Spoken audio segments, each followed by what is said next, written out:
Only if you use it. You ready, Bart?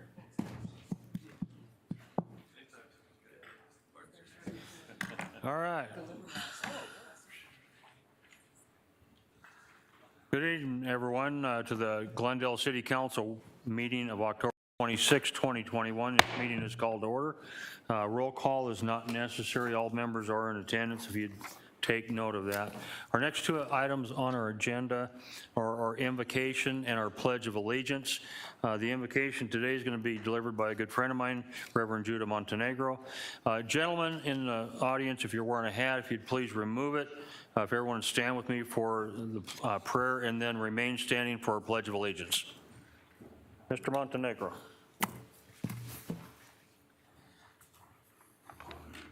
Let us all pray. Dear Lord, Heavenly Father, today we pray in order to solemnize the proceedings of the Honorable City Council and for the benefits to the City of Glendale, our communities, neighborhoods, businesses, schools, and its benefits to our homes, families, and individual citizens, including those that are present today. As a resident of Glendale, I pray, God, that you continue to guide our leaders and honorable city councilmen as they make decisions that will impact our society and posterity. Give us all wisdom, prudence, understanding, and knowledge in order to be a blessing to our surroundings. Let us stand strong against any negative forces or currents that may come against our good morals, principles, and values, and our wonderful city in general. As a minister of the Lord, I bind anything that comes against the city and the leadership therein, and I loosen blessings, success, protection, the prosperity in each home, business, school, and public region. I pray for every father and mother and leader, men and women of the city and the nation. I pray for all the public servants and law enforcement officers that you, Lord, may continue to guide, strengthen, and protect them. Help us all be an exemplary role model to the generation to follow, the youth, the children, and the future society.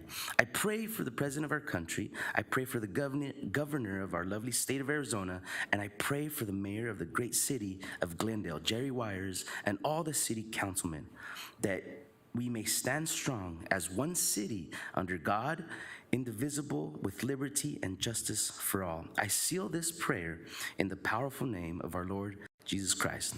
Amen. Amen. Thank you so much. Would everyone join me in a Pledge of Allegiance? I pledge allegiance to the flag of the United States of America and to the republic for which it stands, one nation under God, indivisible, with liberty and justice for all. Thank you, Judah.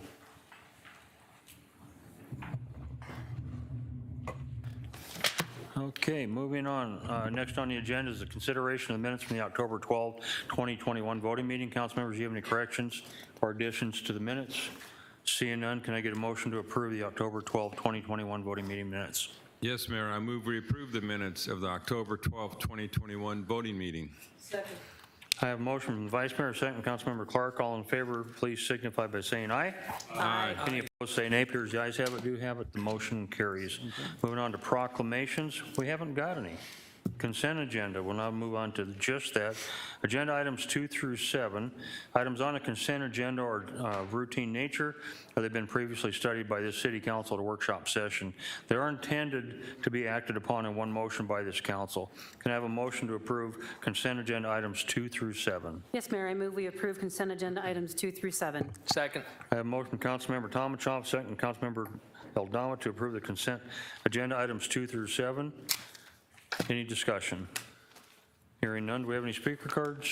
No, sir. Very good. No discussion. All in favor of approving the consent agenda, please signify by saying aye. Aye. Any opposed, say nay. Appears the ayes have it, do have it. That does carry. Consent resolutions. Ms. Bauer, would you please read consent resolutions items 8 through 12 by the number and the title, please?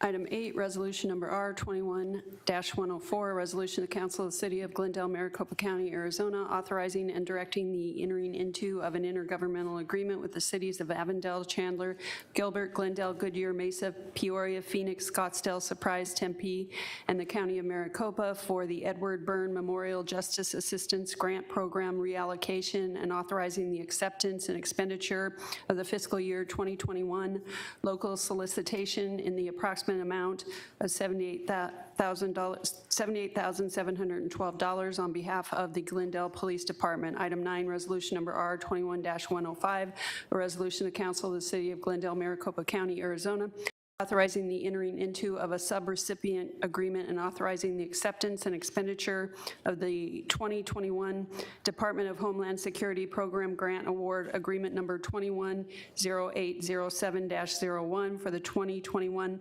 Glendale Fire Department Terrorism Liaison Officer Program Sustainment AZ in the approximate amount of $10,400 on behalf of the Glendale Fire Department. Item 10, resolution number R 21-106, a resolution of the Council of the City of Glendale, Maricopa County, Arizona, authorizing the entering into of a subrecipient agreement and authorizing the acceptance and expenditure of the 2021 Department of Homeland Security Grant Program Award Agreement number 210807-02 for the 2021 UASI Glendale Fire Department RRT sustainment in the approximate amount of $108,942 on behalf of the Glendale Fire Department. Item 11, resolution number R 21-107, a resolution of the Council of the City of Glendale, Maricopa County, Arizona, authorizing acceptance and expenditure of the fiscal year 2020 Homeland Security Grant Program Award from the U.S. Department of Homeland Security Federal Emergency Management Agency in the approximate amount of $1,069,407.27 funded under the Assistance to Firefighters Grants for purchase of thermal imaging cameras and implementation of a comprehensive cancer screening program on behalf of the Glendale Fire Department. Item 12, resolution number R 21-108, a resolution of the Council of the City of Glendale, Maricopa County, Arizona, authorizing and directing the into of an intergovernmental agreement with the City of Phoenix for emergency backup water services. That concludes the consent resolutions. Thank you. Can I get a motion to approve items 8 through 12 on the consent resolutions agenda? Yes, Mayor, I move we approve consent resolutions 8 through 12. I have a motion from Councilmember Tomachov, second from Councilmember Turner to approve items 8 through 12 on the consent resolutions agenda. Open it up for discussion. We have any speaker cards? No, sir. All right, any discussion? Seeing none, may I get a, I already have a motion and agenda. All in favor of approving the consent resolutions agenda, please signify by saying aye. Aye. Any opposed, say nay. Carries, ayes have it, do have it, that carries. Bids and contracts. Ms. Bauer, can you introduce item 13? Can somebody turn their ringer off or whatever's doing that? Authorization to enter into a linking agreement with Western States Petroleum, Inc. for gasoline and diesel fuel and ratification of expenditures.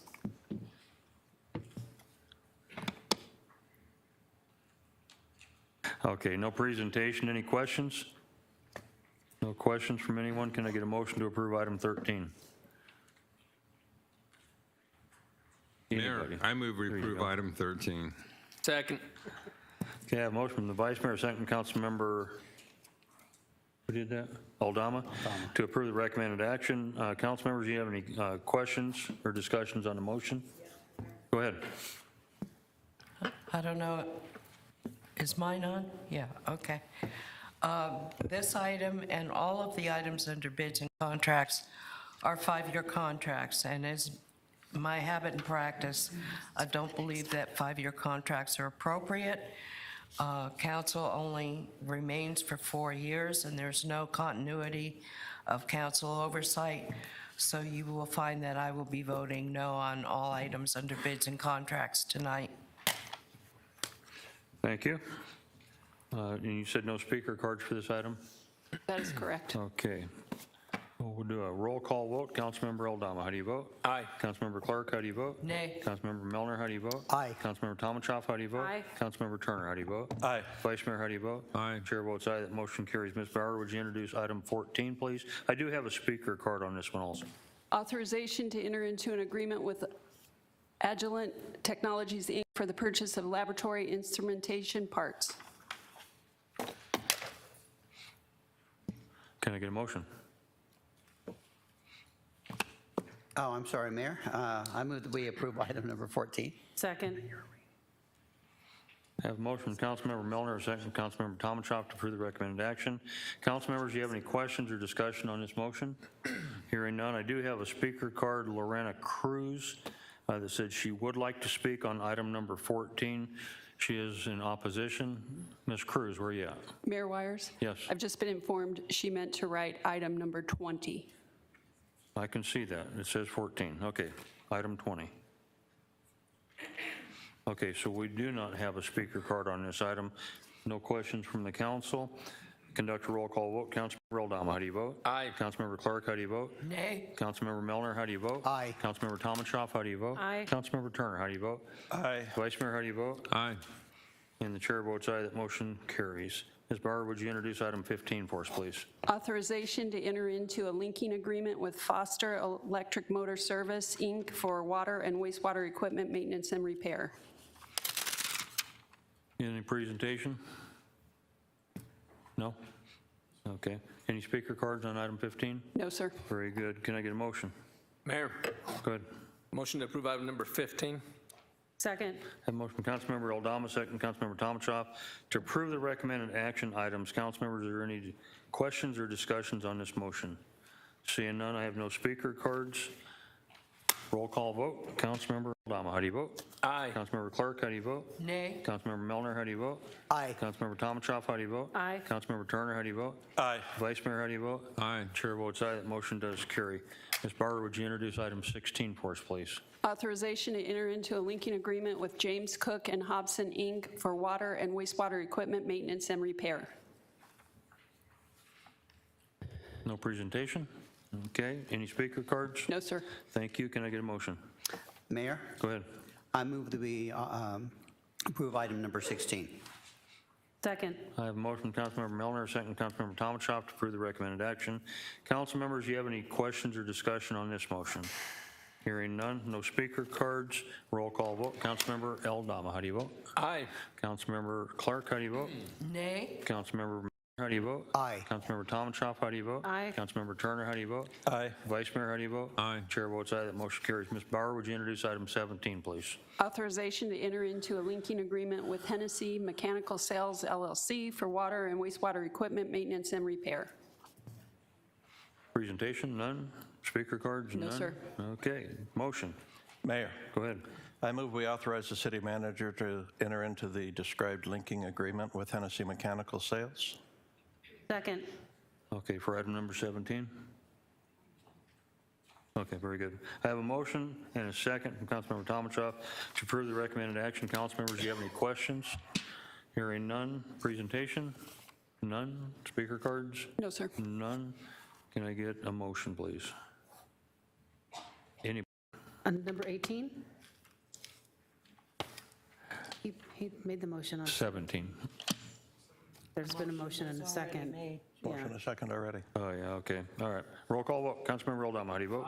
Councilmember Clark, how do you vote? Nay. Councilmember Milner, how do you vote? Aye. Councilmember Tomachoff, how do you vote? Aye. Councilmember Turner, how do you vote? Aye. Vice Mayor, how do you vote? Aye. Chair votes aye. That motion does carry.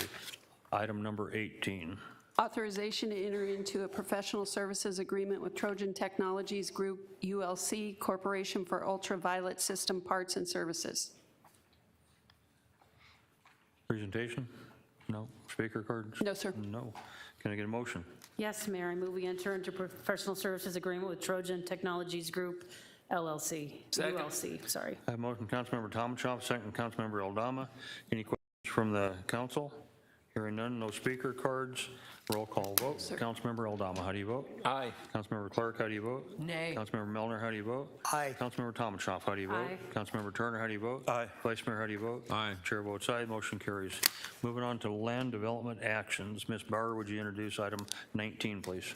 Resolution number R21-109, a resolution of the Council of the City of Glendale, Maricopa County, Arizona, amending the general plan map of the City of Glendale, Arizona by approving general plan amendment GPA 21-09 for property located west of the southwest corner of 59th Avenue and Thunderbird Road, Ordinance number O21-67, an ordinance of the Council of the City of Glendale, Maricopa County, Arizona, rezoning property located west of the southwest corner of 59th Avenue and Thunderbird Road from CO Commercial Office to C1 Neighborhood Commercial, amending the zoning map, providing for an effective date, and directing the city clerk to record a certified copy of the ordinance.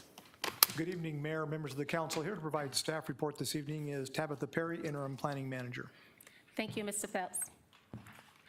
Good evening, Mayor and Council. Before you is an application titled Raising Cane's, and the request is for a general plan amendment as well as a rezoning application. The subject site is located west of the southwest corner of 59th Avenue and Thunderbird Road.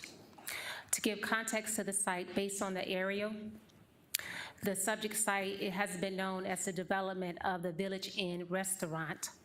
To the east is the Tudor Time Child Care Center, and then located just north across Thunderbird Road is the Chick-fil-A restaurant with drive-through services. Once again, the first request is for a minor general plan amendment where the applicant is requesting to change the land use destination from office to general commercial. The second request before you this evening is to rezone the site from commercial office to general commercial. Both of these zoning districts are within the established city zoning ordinance. The site plan, it identifies an end user as Raising Cane's restaurant with drive-through services. The proposed zoning would allow for the drive-through service subject to CUP conditional use permit approval by the Planning Commission, which the applicant received approval subject to council approving the general plan amendment as well as the rezoning application. The applications were heard before Planning Commission on October the 7th. There were no oppositions to the general plan amendment or the rezoning application. The commission recommended approval of the GPA as written and the rezoning with one stipulation, which is provided in the staff report. Mayor and council, this concludes the presentation. The applicant or I am available and willing to address any questions that the council may have leading up to opening up the public hearing.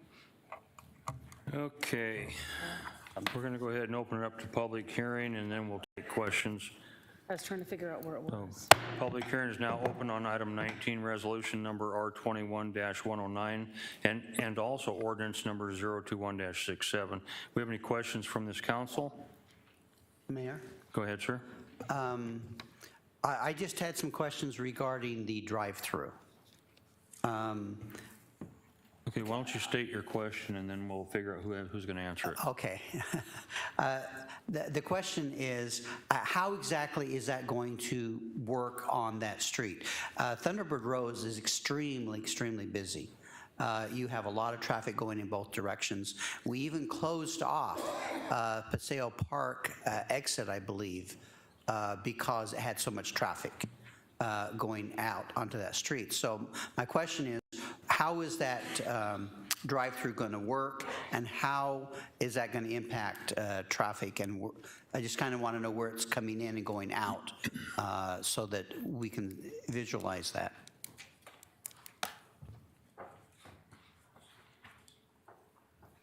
Mayor, Council, I will direct that to the applicant, but I would share as the applicant is coming forward that when this item was heard before a Planning Commission for the conditional use permit, there were concerns expressed in regards to Thunderbird Road being busy and the implications of the Chick-fil-A being just to the north of the site.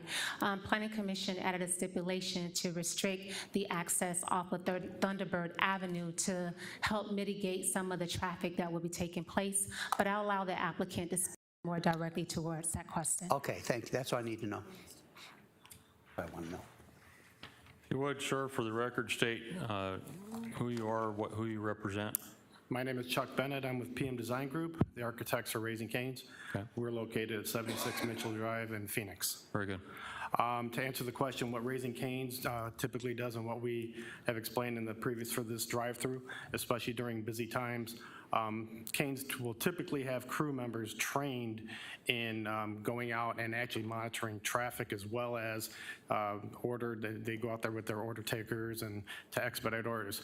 So what was discussed at the Planning Commission and what has been discussed internally is that as cars exit the drive-through, they are going to be forced to turn left and encircle the site, which will give them better access. Both exits, the one that will go out to 59 South. So at this, Can you, excuse me, Mayor, can you kind of show me on the map? Because I've had several constituents approach me about this, and so I want to make sure I understand it. sure, I'm not sure. I'm not sure. Okay, so does this help me? Does the pen's not going to work? Okay. Yeah, you can use the mouse. Okay.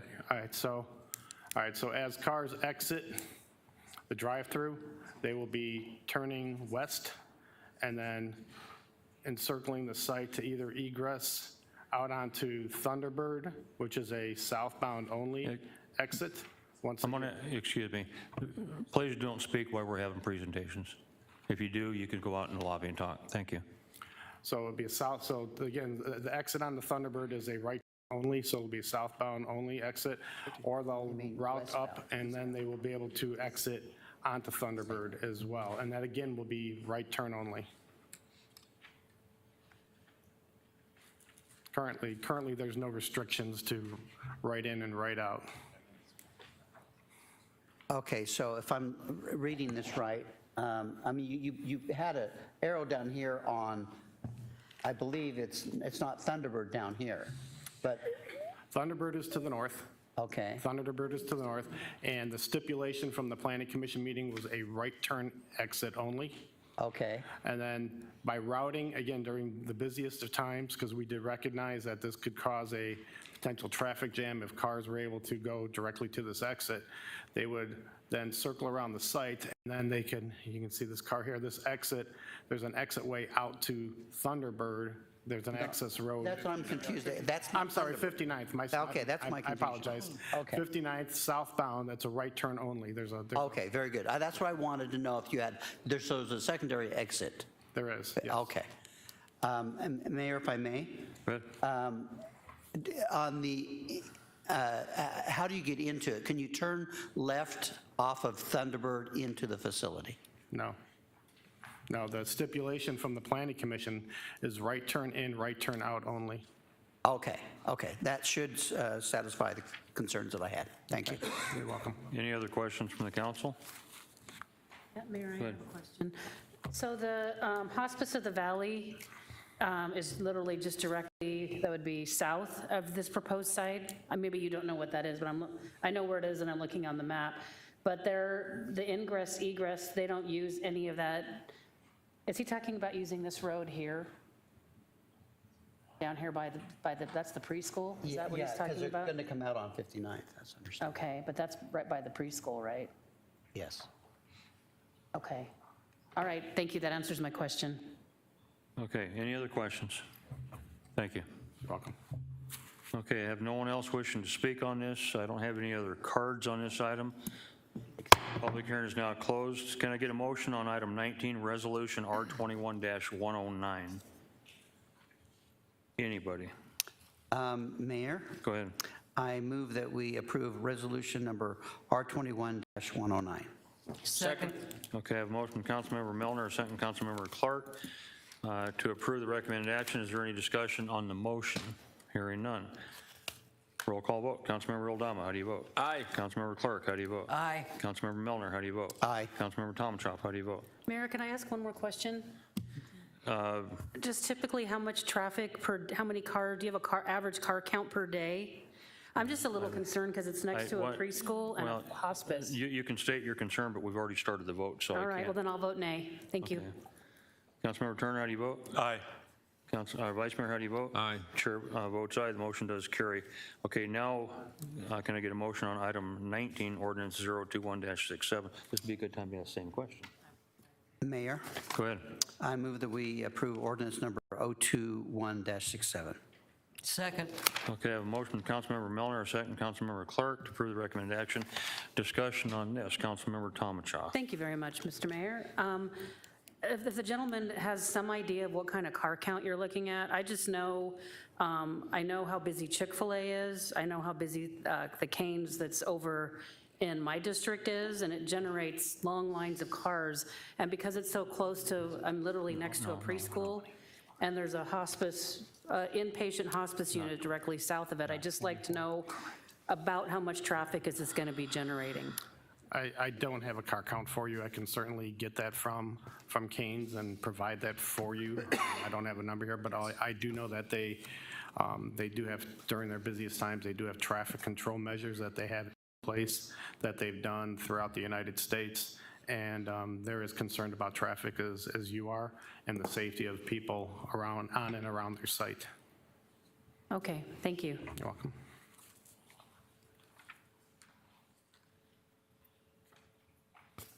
I'll be there in a second. Okay. Any other questions from our council? Hearing none, we'll conduct a roll call vote. Councilmember Eldom, how do you vote? Aye. Councilmember Clark, how do you vote? Aye. Councilmember Milner, how do you vote? I'd like to explain my vote, Mayor. Go ahead. Along with the prior vote we took, I feel very satisfied. Like I said, I had several constituents that were concerned about the traffic issue. I'm really pleased to hear that Cane's is going to monitor traffic. They're going to have people out there that are going to help monitor that. And then also we only have the right in, right out turns, which I think should satisfy the concerns of those who did have concerns. And with that, I vote aye. Thank you. Councilmember Tomachoff, how do you vote? Mayor, I'd like to explain my vote. ahead.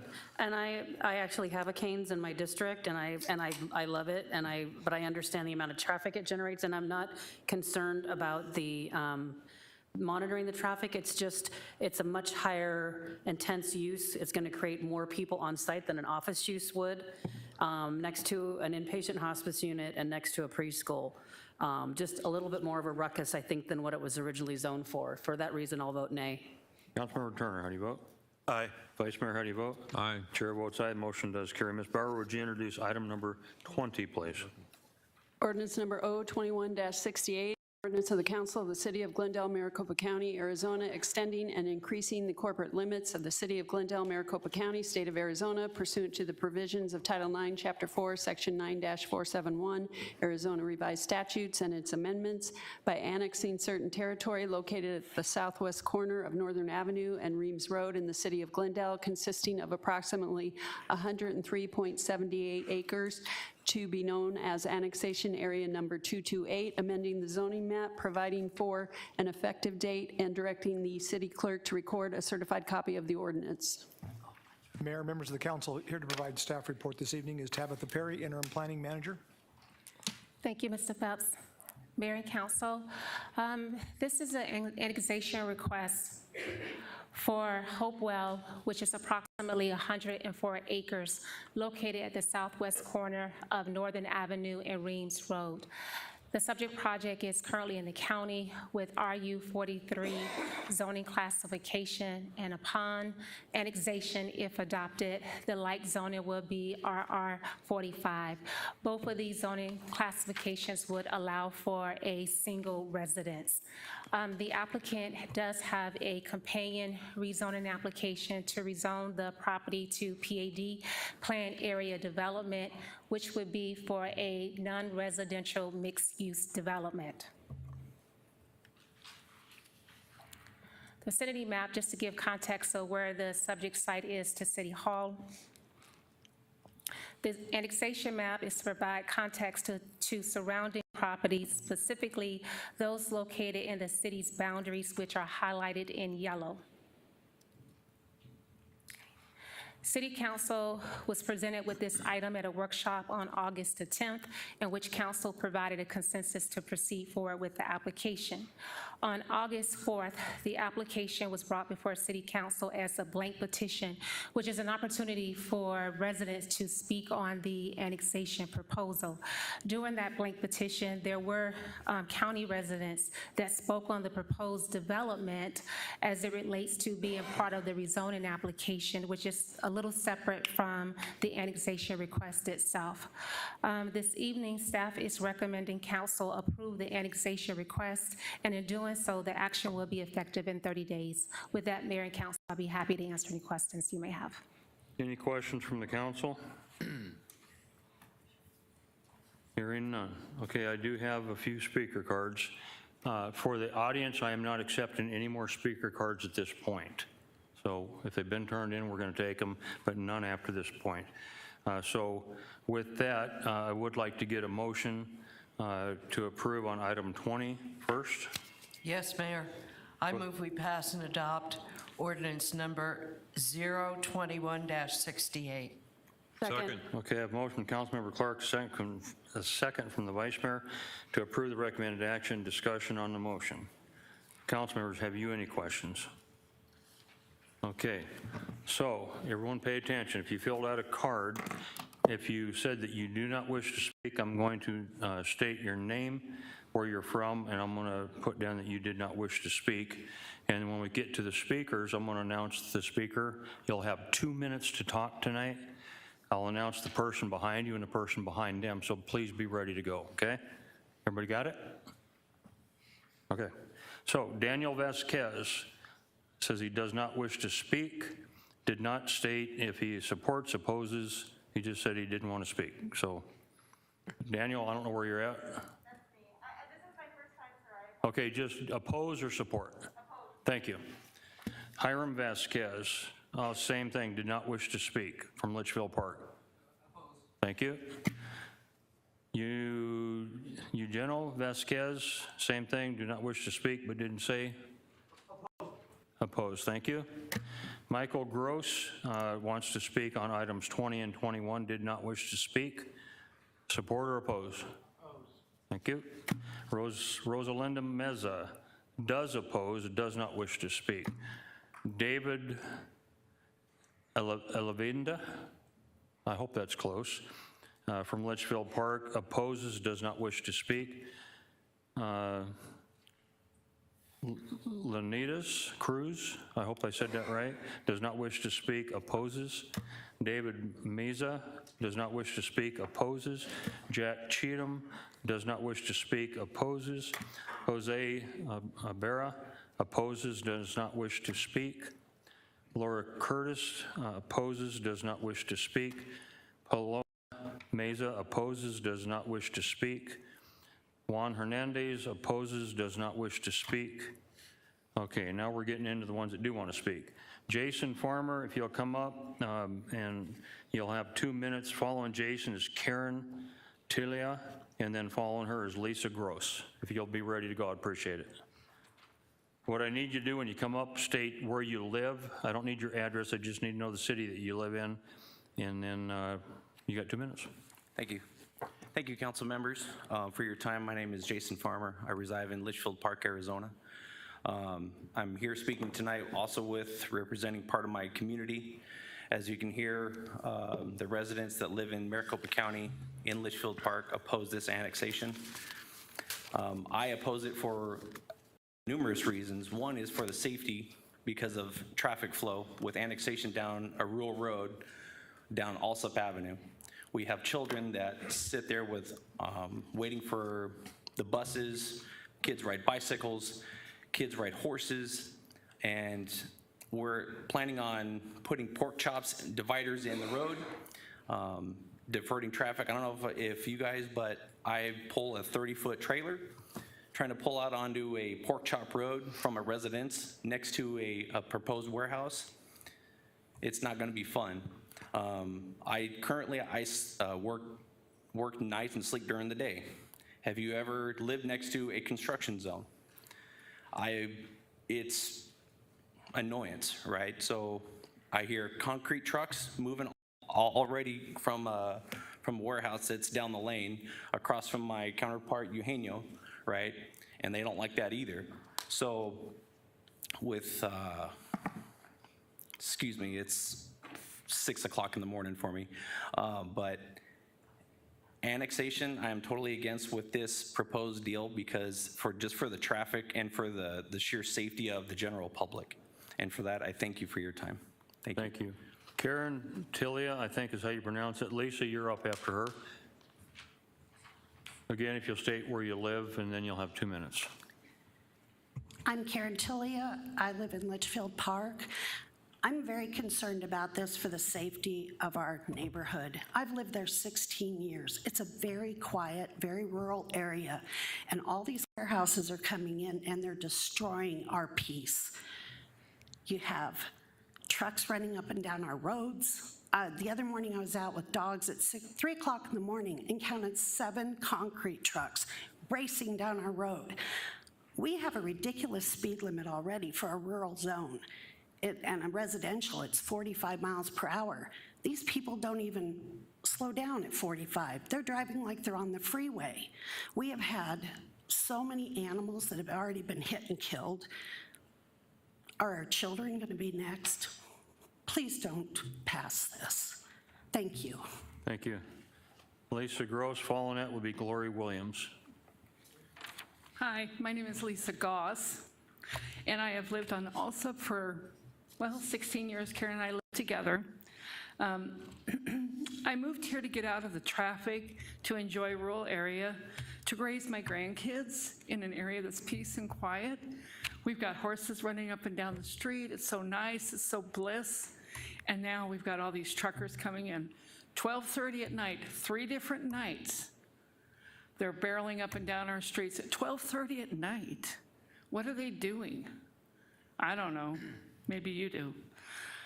We have kids, we have school buses coming, we have kids, 15 to 20 kids. They're small, anywhere from kindergarten to 8th grade. Some are high school. And now you want to put this big freeway in, it might as well be a freeway. Anyway, I'm really opposed to this. I really want to keep our neighborhoods safe and quiet so that we can continue the life that we moved there for. I appreciate your time. Thank you. Thank you. Glory Williamson, and then Mike Ware will be after her. You'll be ready to go. I'm Glory Williamson. I live on Elsep, and I live in Litchfield Park, but I was a little confused. I realized there was 2 points for this, for annexing 20 and then 21 for Hopewell. So I don't know if we should give this to y'all now or waiting to talk on 21, because I only put 20 on the card. I didn't realize that there was 2 of them. A bunch of us just put 20. We didn't do 20 and 21. Okay, you're using your 2 minutes right now. Okay, so we do not want the annexing, we do not want the development because the safety of our community. The Hopewell development and the annexing would be negative for our resident community. There are numerous warehouses already going on both sides of 303, and there's obviously going to be a lot going on both sides of the Northern Parkway. If this development is approved or annexed, it's going to be detrimental to our neighborhood, like we mentioned, and want to emphasize residents, including children, ride their horses and bikes up and down the residential streets. Children get on and off the buses on our residential streets. There are some people on our street that are limited mobility, and they drive their golf carts up and down our street. And like we mentioned, there are concrete trucks that fly up and down our resident street. I have numerous videos of them that keep us up all night long. It has been stated in prior meetings that the trucks, that's the opponent to my other thing I want to talk about.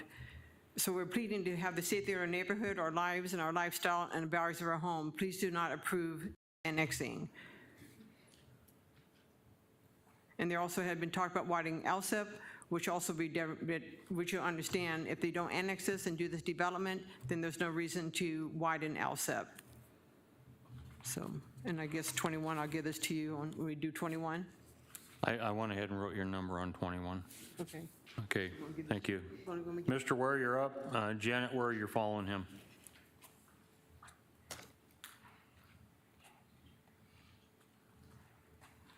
Hello, my name's Michael Ware. I live on Alsop Road in Litchfield Park. I don't want the trucks to come up and down the street every day because kids riding the horses and going to school, they would be, killed. And I don't want the annexation. Okay, thank you. Janelle, where you're up, Ernestina Bustamante, you'd be following. Good evening. Same thing, I don't want to repeat what everybody else is saying. We're just very concerned with especially access roads on Alsop Road. Come a little closer to the microphone, there you go. Having access points on Alsop Road, and I don't know if that's the next point, but that's our major concern, having trucks going up and down the street. Talking about widening the street, I don't know how. We don't have sidewalks or anything. The street's narrow. Horses, I don't know, all the fields, everything is being built with development, so we don't even have fields for horses anymore. I feel like it's destroying our neighborhood. Me and my husband also bought 11 years ago, and now it feels like everybody's being pushed out. We have three or four houses on our street already up for sale. So, thank you. Thank you. Lorena Cruz, you're following Ernestina Bustamante.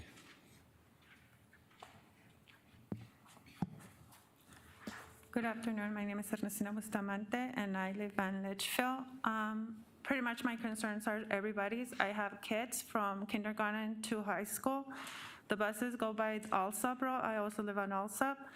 Already having warehouses built on 303, we get the traffic of concrete trucks in the middle of the night all the time, and it is that they go fast. I know we have a speed limit of 45, but there's kids waiting for buses at 7, 8, so that's concerning.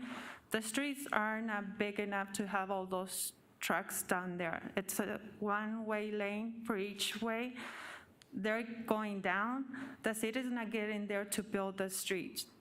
They just fix the streets where the warehouses and the rest of it are going down. Glendale, it's the traffic has going up because of all the other warehouses. That's our community, and with this one, it's getting inside of it. So we're really concerned for the safety of the people that live there. Thank you.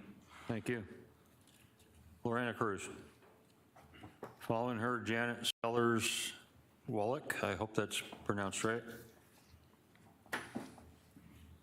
So small.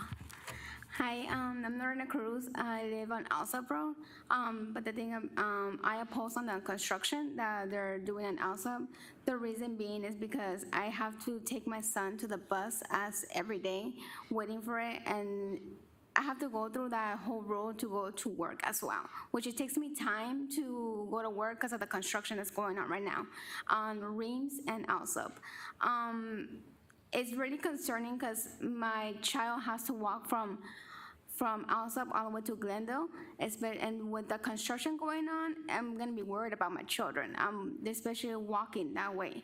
But as well, I would like to talk about the ordinance about the 21 as well, because I didn't know it was that. But that's pretty much it. It's the same thing that what everybody's been talking. But yeah, I really oppose about that. Okay. Thank you. Lisa, I cannot make out your last name. Live on Northern. You'll be following Janet Wallach. Hello, council members.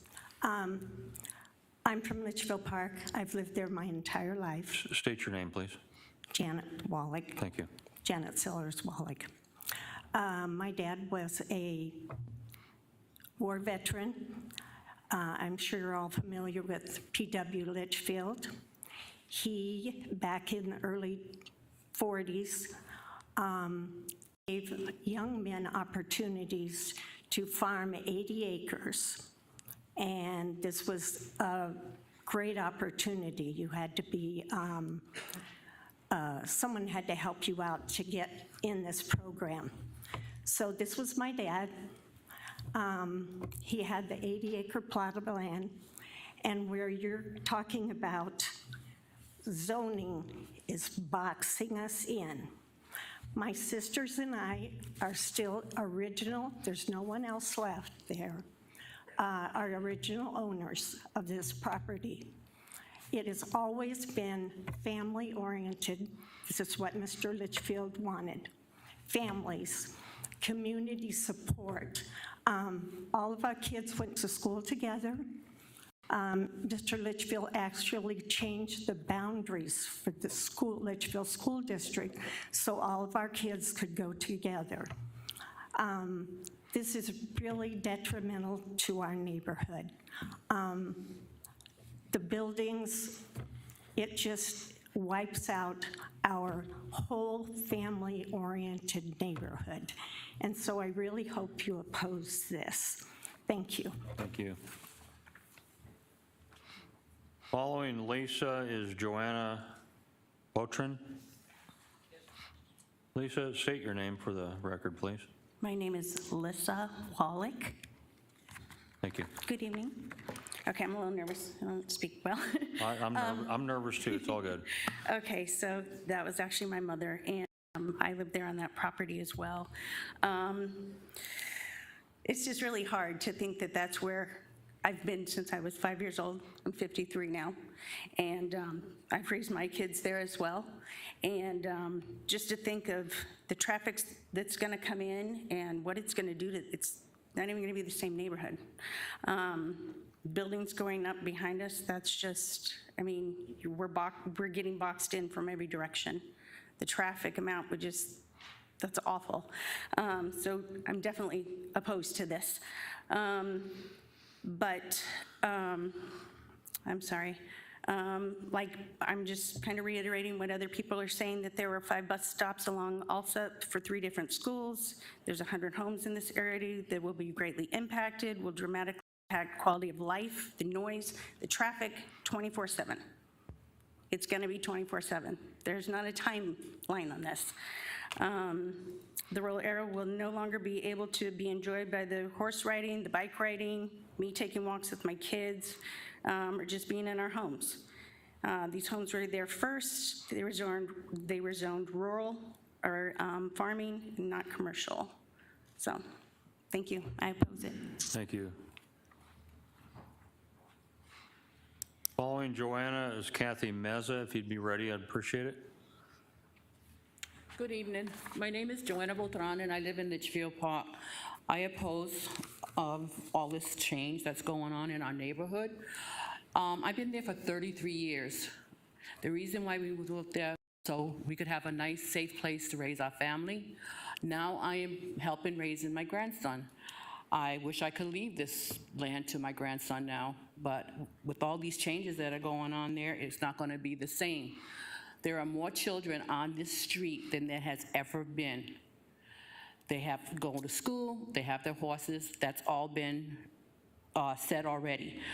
I have already seen twice 2 semi-trucks that were supposed to stop at a stop sign and did not stop and just made a left-hand turn. What is going to happen when our kids are out there at the bus stop and these guys do not follow the rules?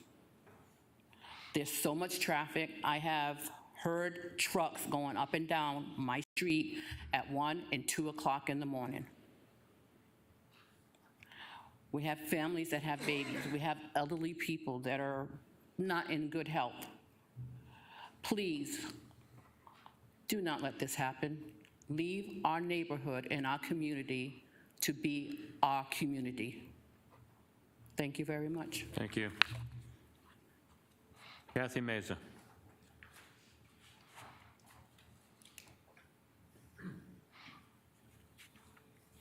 Good afternoon. I'm Kathy Mesa. I live on Alsop in Litchfield Park.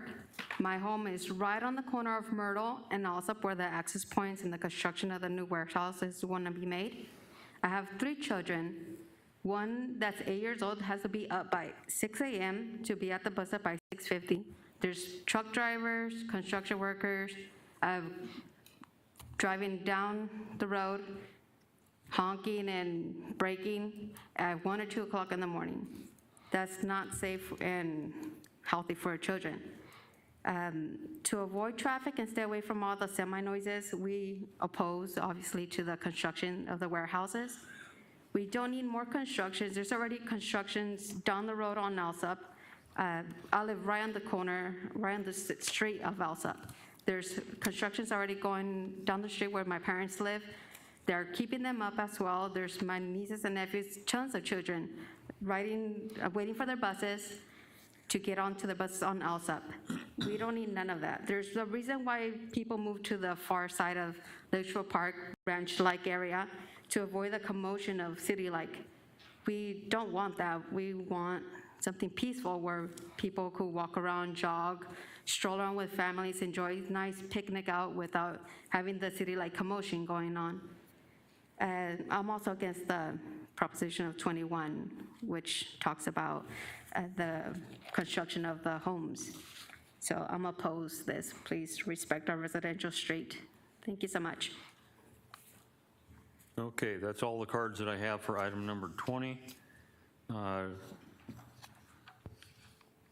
Any council have any questions?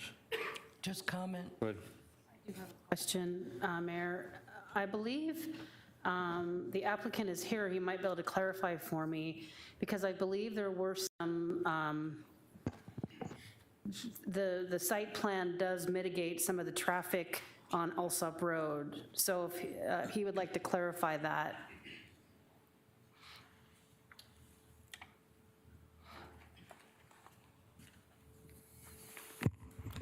Good evening, Mayor, members of the council. Shane Alleman, for the record, with Tiffany and Bosco, 2525 East Camelback Road in Phoenix, Arizona. Yes, Mayor, Councilmember Tomalchoff, I do have a presentation as part of the PAD rezoning, which I addressed some of these issues. But in short, there have been a number of stipulations that we have added to the case, 7 having to do with Alsip specifically.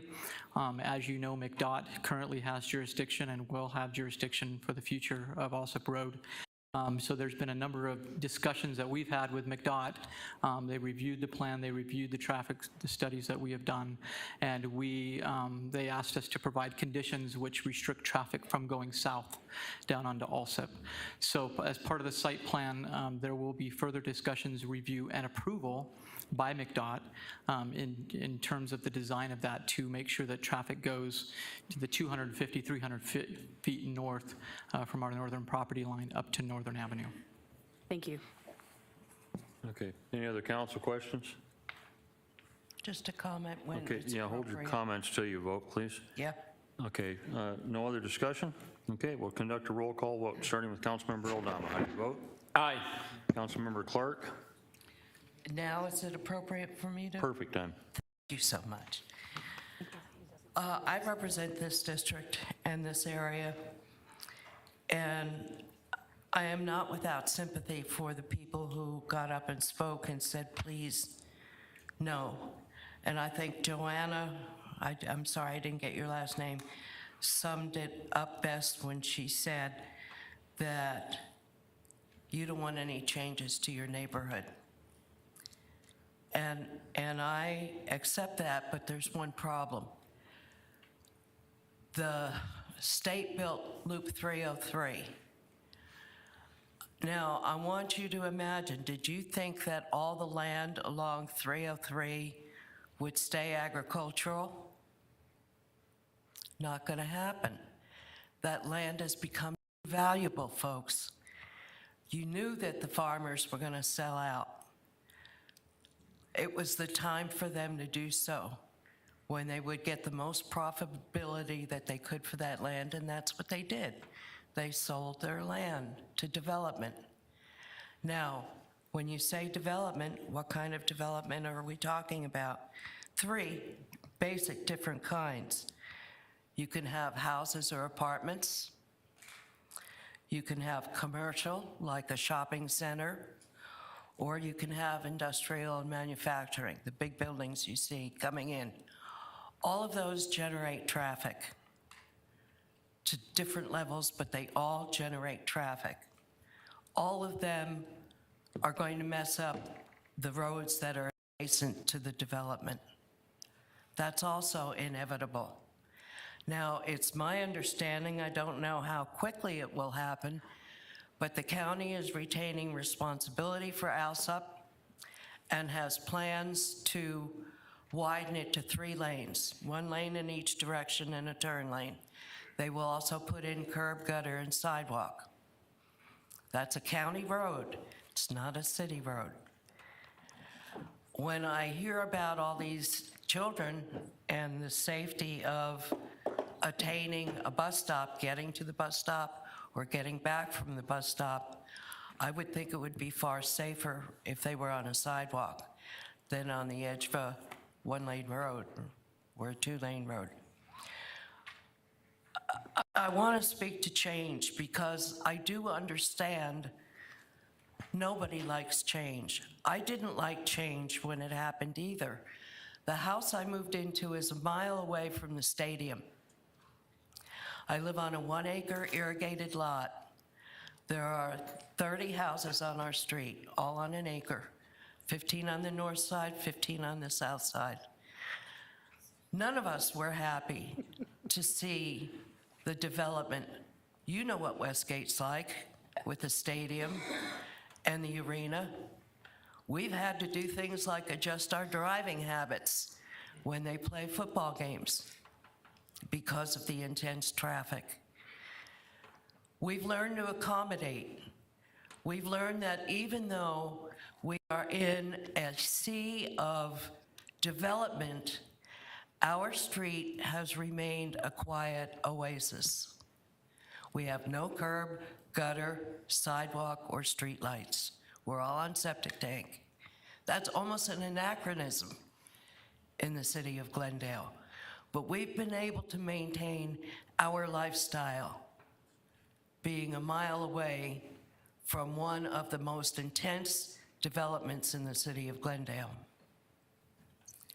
It's not easy to accommodate change. It's been painful for us at times, but we've done it, and I think y'all can do it too. You still have the luxury of having your large lots and your streets, your quiet streets. You still are an intact community. You can remain so. Yes, there will be intensity around you, but you will be an oasis within that intensity. If our street can do it, you can do it too. So I do understand, I do sympathize, but I want you to understand that development was coming in some form or another. It couldn't be ignored. And with that, I vote yes. Councilmember Milner, how do you vote? Aye. Councilmember Tomachoff, how do you vote? Aye. Councilmember Turner, how do you vote? Thank you, Mayor. I'd like to explain my vote. Go ahead. The question on the table before us at this very moment is whether or not we annex or don't annex in this parcel of land. If we don't annex it in, it remains in the county, and it will be developed, I would predict, but under the county standards. If we annex it in, it gets developed under the City of Glendale standards, which I believe are generally more strict and more beneficial to the neighbors.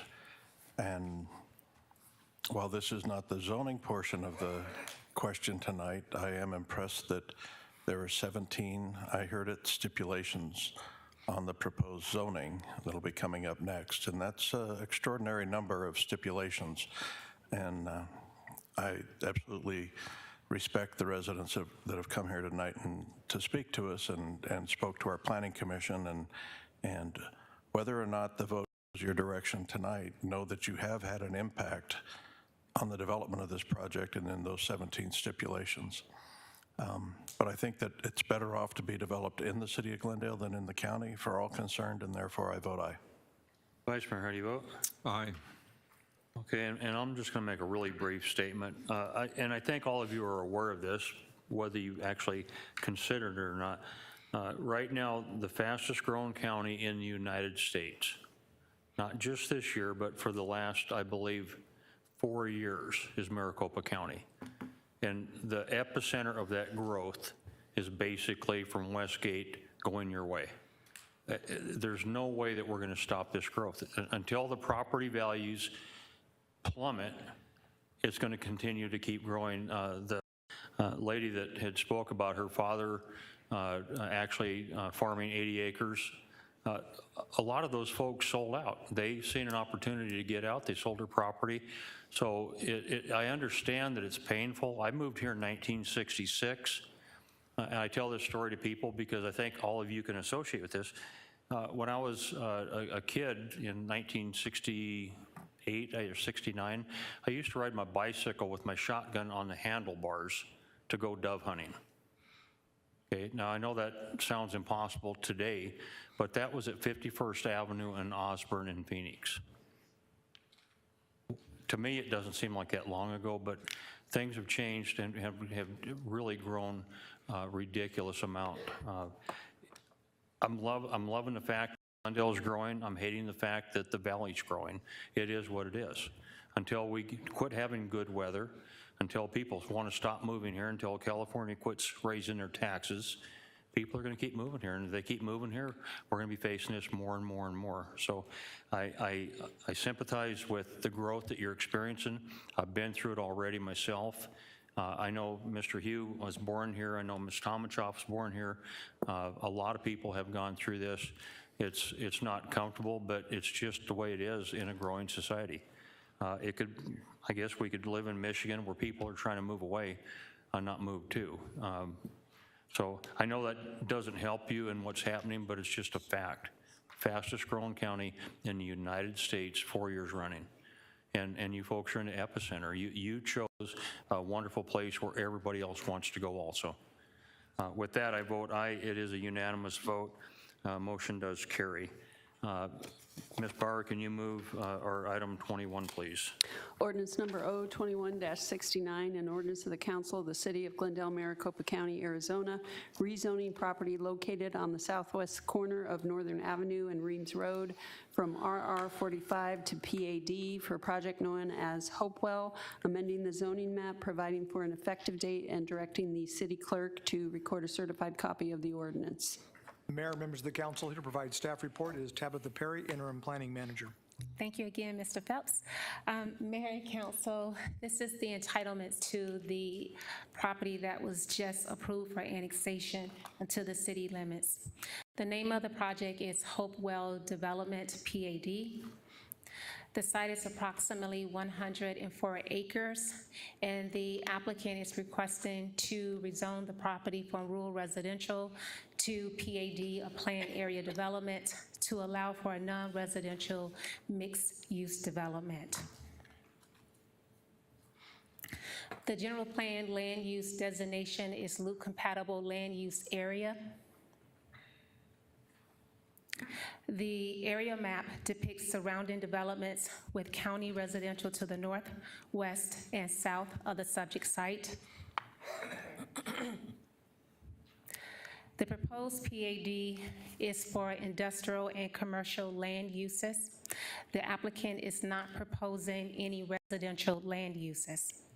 Within the PAD, the applicant is proposing a maximum building height of 85 feet, but is still subject to FAA approval. The setbacks within the PAD proposal is appropriate for the area, as the applicant is proposing a minimum of 60 feet from residential uses. Here is the conceptual site plan. The applicant is proposing to develop the site in approximately 2 phases. The site plan depicts full access along Northern Avenue. That would be 2 access points, 5 to 6 access points along Reams Road to the east, 3 full access points along Alsop Avenue to the west. The center access point would be for vehicular traffic, cars of employees, and then to the north and to the south would be for the semi-trucks. Okay. As you can see, most of the buildings are adjacent to Reams Road, with one building which is adjacent to Alsop Avenue. And on the site plan, the applicant is proposing setbacks from the residents, the existing residents. Instead of 60 feet, they're proposing approximately 200 feet. Okay. The applicant has not submitted a design review application at this time. Once an application is submitted, the applicant will continue to work with the city staff as well as the county to finalize the site plan.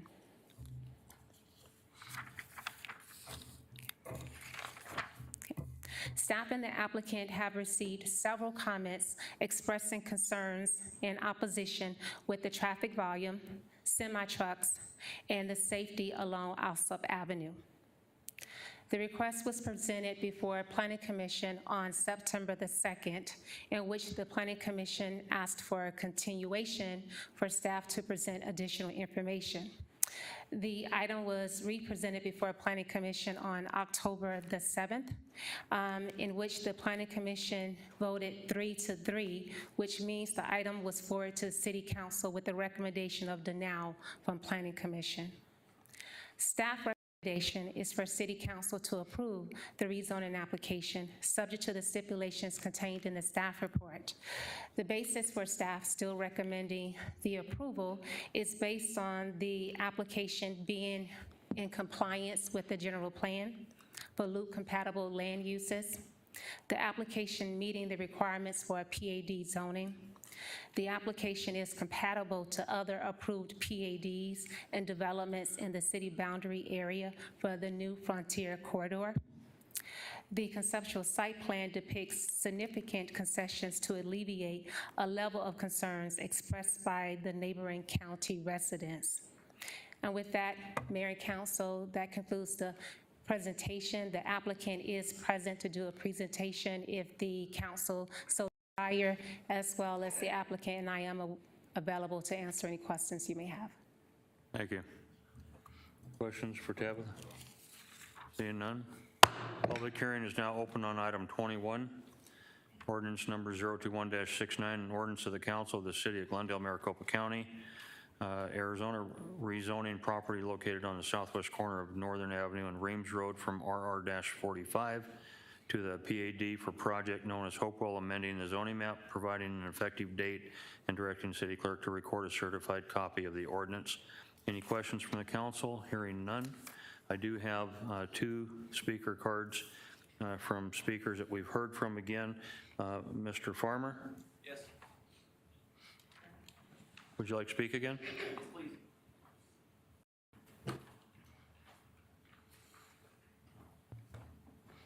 Again, 2 minutes, sir. Thank you.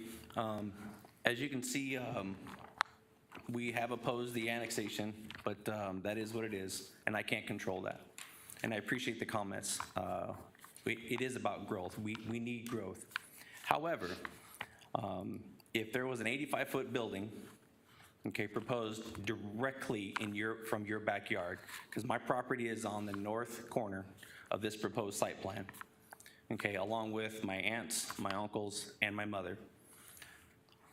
If you had the choice to vote against that, and I think I know what your vote would be, you wouldn't want that directly behind your home. And the reason why I say that is because this affects us directly. Like construction at 2 o'clock in the morning, when you hear ram sets into concrete, sounds like gunfire. It's absolutely ridiculous that it was over on Reams Road.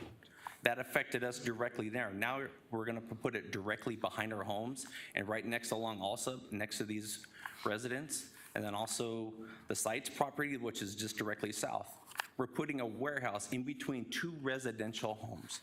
That's completely ridiculous, and I say ridiculous because it is. I just cannot emphasize of how bad this is for our neighborhood. And I am all about growth, and I understand that change is needed, but this change, it's not safe. It really isn't. And with that, I respect, please vote no on this. Thank you for your time. Thank you, sir. Lori Williamson?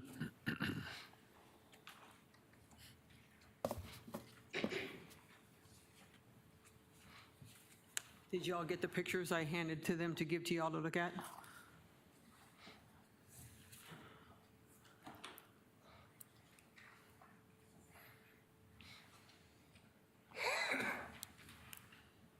Is the pictures in there too for them? Okay. Yeah, go ahead and speak. You're using your time up.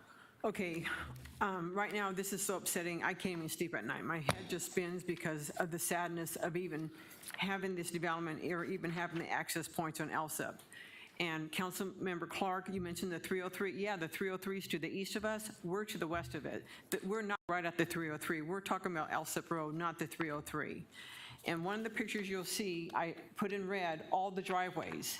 And then the driveways right here from the south side of the development up, Those are our driveways. And so y'all have already 2 access points on Northern, 5 to 6 access points on Reams, and there's a traffic light at Reams. There's no reason to have trucks coming in and out on Alsop onto our street. Yeah, you said they're not going to go north. Well, what about the houses going to affect that? I mean, they're not going to go south. What about the houses that's going to affect when they go north and they're turning in and out? Then it's going to do a congestion right there at Alsop, and where the people live right against Northern, they're going to hear it, and we're going to have to deal with it. I have the red lines, like I said, showing, and the other picture I also did showing the other homes that's going to be affected by it. So I'm asking to please not do the development, and another 2 priority is no access points on to Alsop at all. There's no necessary. It's going to cause 2 turns. They have to turn in and out of the development onto Alsop, and then they have to do a second turn in and off of Alsop. You have the 2 of them on Northern. And another one on the planning department last meeting had mentioned, why don't y'all just build your own road so you can come in and out off of Northern out of your own complex instead of using Alsop, and leave Alsop alone, leave it to the residential street that's in, and put a 8-foot plus wall there. And also wanted to confirm if the 85 feet was approved, because I've been talking to Luke Air Force Base, and they informed me that they said they had no problem with the development, but never said anything about approving the 85 feet for the warehouses right now. And the FFA does it, and I've been calling around, told to call Salt Lake City, I've been calling Washington, I even called down here in Phoenix. To me, I've been told it's never been developed. Your time's up if you'd wrap it up. Your time is up if you'd wrap it up. Okay, but do y'all see how we do not want the access points on Alsop for our homes? It's right in my driveway. Can y'all please not have any access points on Alsop? Thank you. Okay, public hearing is now closed. Can I get a motion on item 21, ordinance 021-69? Yes, Mayor, I move we pass and adopt ordinance number 021-69. Second. Okay, I have a motion from Councilmember Clark, second Councilmember Tomanshoff. To approve the recommended action, is there any discussion on this motion? Hearing none. Roll call vote. Councilmember Aldama, how do you vote? Just want to clarify the question, Mayor, if I may. Is the development being proposed 85 feet tall, or is that just the limitation you have to build on that property? Mayor, Councilmember Aldama, currently that's a number that we have in there at this time. In discussions with Hopewell, typically the buildings are 65 or so feet. We are going through an FAA process, and we've been in preliminary discussions with them. Part of the site plan, they have to approve whatever height comes forward with. But currently in the PAD, it's set at 85 feet. Yeah, thank you. Just want to be clear. And before you leave, FAA, because Luke Air Force Base is Class D, and they're concerned about radar and things like that. Mayor, that is correct. Okay, all right, thank you. Mayor, if I may continue, thank you for the clarification. And I always want to just comment back when there's a comment made that I feel is not necessarily directed to me, but I can relate to it. All my life, I've lived in the heaviest industrial area in all Glendale. It's right here in the Ocotillo district. So I sympathize with you, but it's not all that bad. I've come to accept it and realize that at one time the district was very progressive, just like yours is. But I just wanted to answer it directly that I do live next to buildings, next to billboards, next to wrecking yards, next to recycling yards. And so the heaviest industrial and light industrial districts right here in Glendale. And that's where I live. Thank you, and I vote aye. Councilmember Clark, how do you vote? Aye. Councilmember Melner, how do you vote? Aye. Councilmember Tomanshoff, how do you vote? Aye. Councilmember Turner, how do you vote? Thank you, Mayor. I'd like to explain my vote. Go ahead.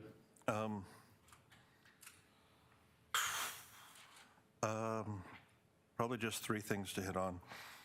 One is that I do understand from the residents that you have issues that are related to enforcement of existing laws, on which you need to put more pressure onto the county and onto the sheriff's office to enforce for you. Some of the things you've described are enforcement issues, and the proper place for the pressure is there. It was mentioned that there was a 3-3 vote on the Planning Commission regarding this, and as I my understanding is the motion in the Planning Commission was to approve, and it was a tie with one member absent, and therefore it failed. Had the motion been to deny, it probably would have been a tie and would have failed as well. So I often really do defer to the Planning Commission on items like this. I always take their advice and recommendations seriously, but at this point, what we really have is a tie from them, which, though it was described as recommending no, it actually is like no recommendation at all. But they did add stipulations, and there's a multitude of stipulations on this, which shows that there has been public input and Planning Commission input, and that's extremely important. And then the final point is that I want to raise is that we don't have, even though this is a rezoning, we don't have the plan for the property in front of us, a site plan. But that will be part of the process. The final plat will have to go before the Planning Commission, and it will also have to come to a council for a vote. So there's additional opportunities for the public to have input and to make sure that the stipulations are adhered to, and to raise any other issues that come up once you actually see the site plan for it. People have a right to develop their property. This really is no surprise, I don't think, to anybody. Those who have been there a long time have seen this coming. Those that have moved in more recently surely saw the 303 in place and the development that would be coming along with it. I sympathize with you, but I also understand that it's really in the best interest of the entire community that we develop this area to its highest and best use, which under the conditions of the Luke Air Force Base noise contours is this type of a use. Residential wouldn't even be allowed in there at this point, to the best of my knowledge. So with that, I vote aye. Vice Mayor, how do you vote? Aye. And then my final comment is I think a number was put out, 17 stipulations, is that correct? I don't know if you folks realize that's unheard of. Since I've been mayor nearly 9 years, I think I remember one other time where I think there were 7. So your voice has been heard, not to the point that you want it heard, but 17 stipulations is, again, I don't remember that ever happening anywhere near that. So it's pretty amazing. The beauty of this is this council now will make sure that all those stipulations do happen. So you at least have that, where if you were a county, you wouldn't have had any of that, and you still didn't invert the same thing that's happening with the county. So I know it's hard for you to look at this as a win, because it's not what you were looking for. You were looking to stop it completely. But in effect, you have a small win. It's not a big win, but it's a small win. Those stipulations, by the city annexing this council will make sure that all those stipulations do happen. I can't take questions right now. That part of the public is closed, ma'am. So with that, I do vote aye. That motion does carry. Now, moving on to Mr. item Mayor? 22. Mr. Mayor, point of privilege. Go ahead, sir. Yeah, I just want to mention one thing. I know that the issue of sound in construction was brought up, which I think is an important issue. What I want to be clear is that the county's noise ordinances is much different than an urban city, and we have very strict sound ordinances, and we will make sure that the construction is limited. Our current ordinance says they can only do construction work between 7 a.m. to 6 p.m. There's also restrictions on street barricading when they're doing work on site. So just to the neighbors that are being impacted by this, please free to reach out to the city manager's office if there's construction or noise that are happening beyond those times, because we do have a noise ordinance in place of which we do enforce. So thank you for that privilege, Mr. Mayor. And that's once it becomes effective. Once it gets annexed and the construction starts, then our ordinance will take place and they'll be restricted to our sound ordinance. Right, okay. Ms. Barber, would you introduce item 22? Ordinance number O21-70, an ordinance of the Council of the City of Glendale, Maricopa County, Arizona, extending and increasing the corporate limits of the City of Glendale, Maricopa County, State of Arizona, pursuant to the provisions of Title IX, Chapter 4, Section 9-471, Arizona Revised Statutes and its amendments, by annexing certain territory located at the southeast corner of Northern Avenue and Cotton Lane in the City of Glendale, consisting of approximately 36 acres to be known as Annexation Area Number 227, amending the zoning map, providing for an effective date, and directing the city clerk to record a certified copy of the ordinance. Mayor, members of the council, here to provide staff report is Interim Planning Manager Tabitha Perry. Thank you, Mr. Phelps. Mayor and council, this is an annexation request for adoption this evening for a project that has been floating around as Sonoma Cotton mixed-use development, but it is formerly known as Northern Cotton Mixed-Use Development. The subject site is approximately 36 acres and is located at the southeast corner of Northern Avenue and Cotton Lane. The subject site is currently in the county with zoning classification for industrial and commercial. The city's light zoning will also be commercial and industrial. Next on the agenda is the proposed rezoning application to rezone the site to PAD, Planned Area Development, to allow for a mixed-use development consisting of commercial, industrial, and residential land uses. Here's the annexation map to give context. What is not depicted on the map is the city's 10-foot strip annexation that is located just north of the subject site, adjacent to Northern Avenue. Back a little bit. So the item was presented before City Council at a workshop on September the 14th, in which Council provided a consensus to proceed forward. On October the 12th, the blank petition was presented for any public comments, in which there were none speakers on opposition or for the annexation. And staff is recommending council approve the annexation request, and in doing so, the action will be effective in 30 days. With that, Mayor and Council, I'll be happy to answer any questions. Any questions? Seeing none, thank you. Can I get a motion? Yes, Mayor. I move that we pass and adopt ordinance number 021-70. Second. Okay, I have a motion from Councilmember Clark, second from Councilmember Tomachop to approve the recommended action. Any discussion on the motion? Hearing none. We have any speaker cards? No, sir. Good. Okay. Roll call vote. Councilmember Aldama, how do you vote? Aye. Councilmember Clark, how do you vote? Aye. Councilmember Milner, how do you vote? Aye. Councilmember Tomachop, how do you vote? Aye. Councilmember Turner, how do you vote? Aye. Councilmember Vice Mayor, how do you vote? Aye. Chair votes aye, the motion carries. Ms. Barber, would you introduce item 23? Ordinance number O21-71, an ordinance of the Council of the City of Glendale, Maricopa County, Arizona, rezoning 36 acres located at the southeast corner of Northern Avenue and Cotton Lane from M1 Light Industrial and C2 General Commercial to PAD, Planned Area Development, for a development plan entitled Cotton Northern Mixed Use Planned Area Development, amending the zoning map, providing for an effective date, and directing the city clerk to record a certified copy of the ordinance. Mayor, members of council, once again, Tabitha Perry, Interim Planning Manager. Thank you, Mr. Phelps, once again. Mayor and council, this is a rezoning application to rezone a subject property to PAD, Planned Area Development.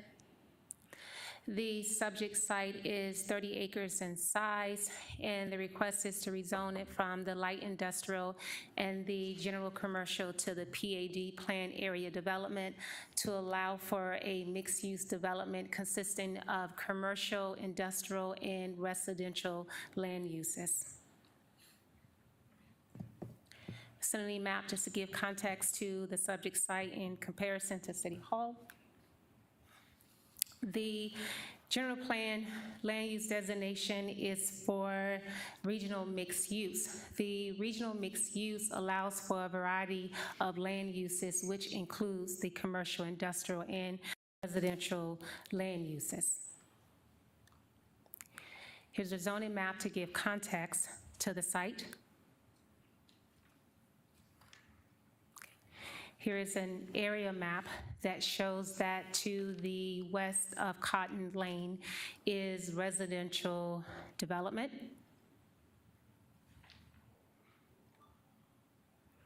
Here is a conceptual site plan that shows the proposal for 144 units for multifamily on approximately 14 acres. Here is the conceptual site plan for the portion that is approximately 22 acres facing off of Northern Avenue. The smaller boxes or buildings is projected for the commercial, where the larger buildings are anticipated for the industrial. Elevations to provide some context to what the 144 units would look like. Here's an elevation for the industrial development. I think I would like to add just a couple of more things. When staff evaluated the application, we took in consideration a couple of things when looking at for the site that is somewhat challenging, in which it needed some level of flexibility. One of the things is that the subject site has limitations from the freeway. There's no northbound access and no southbound access exists on the Loop 303. And to that, ADOT provides limited access drives on Northern Avenue. Then there's the site configuration constraints. There's limited frontage on Cotton Lane. The site overall is irregularly shaped development or irregularly shaped property. And then there's an easement that is going north and south at 100 feet, which is classified as an electrical easement. And then like so, there is a 15-foot wide utility and access easement from Cotton Lane to the end of the property heading east. With those things being taken in consideration, the staff's recommendation to Planning Commission is to approve the rezoning application as presented with appropriate stipulations. The item was heard before Planning Commission on October the 7th. There were no one present in opposition or support for the application, and Planning Commission gave a recommendation for approval. And with that, Mayor, I'll be happy to answer any questions. Like so, the applicant is present to do a presentation or answer questions as well. Any questions from the council? Mayor? Go ahead. Thank you. Ms. Perry, do we have any idea of what the proposed use might be for the parcel that's actually the southeast corner of the Northern Cotton intersection? It's not part of this, but it could be impacted by this, so what do we think that might develop as? Okay, Mayor, Councilmember Turner, can you give me those directions again, please, or what you're looking at? I'm sorry. The location? Just to the north and west of the hatched marks up there, the corner? To the north of Northern Avenue? No, just to the north of the hatch. Oh, to the northwest corner. That is that right there belongs to the church. So we don't have a project in store or an annexation request for that particular site. Mayor, if I may, they haven't come in for any pre-annexation or pre-development conversations or anything? Mayor, Councilmember Turner, to my knowledge, no, they have not. Thank you. Okay, any other questions? Okay, public hearing is now open on item 23, ordinance number 021-71, an ordinance of the council, City of Glendale, Maricopa County, Arizona, rezoning 36 acres located at the southeast corner of Northern Avenue and Cotton Lane from M1 light industrial and C2 general commercial to planned area development for a development plan entitled Cotton Northern Mixed Use Planned Area Development. Say that all real fast 3 times. Amending the zoning map, providing for an effective date, and directing the city clerk to record a certified copy of ordinance. Any questions from the council? Hearing none. Speaker cards? No, sir. Wonderful. Is there anyone that would like to speak on this item or feel necessity to speak? Perfect. Public hearing is now closed. Can I get a motion on item 23, ordinance 021-71? Yes, Mayor, I move we pass and adopt ordinance number 021-71. Second. Okay, I have a motion from Councilmember Clark, a second from Councilmember O'Donnell to approve the recommended action. Any discussion? Hearing none. Council members, any questions? Move on to a roll call. Councilmember O'Donnell, how do you vote? Aye. Councilmember Clark, how do you vote? Yes, Mayor, I'm going to explain my vote. Go ahead. please.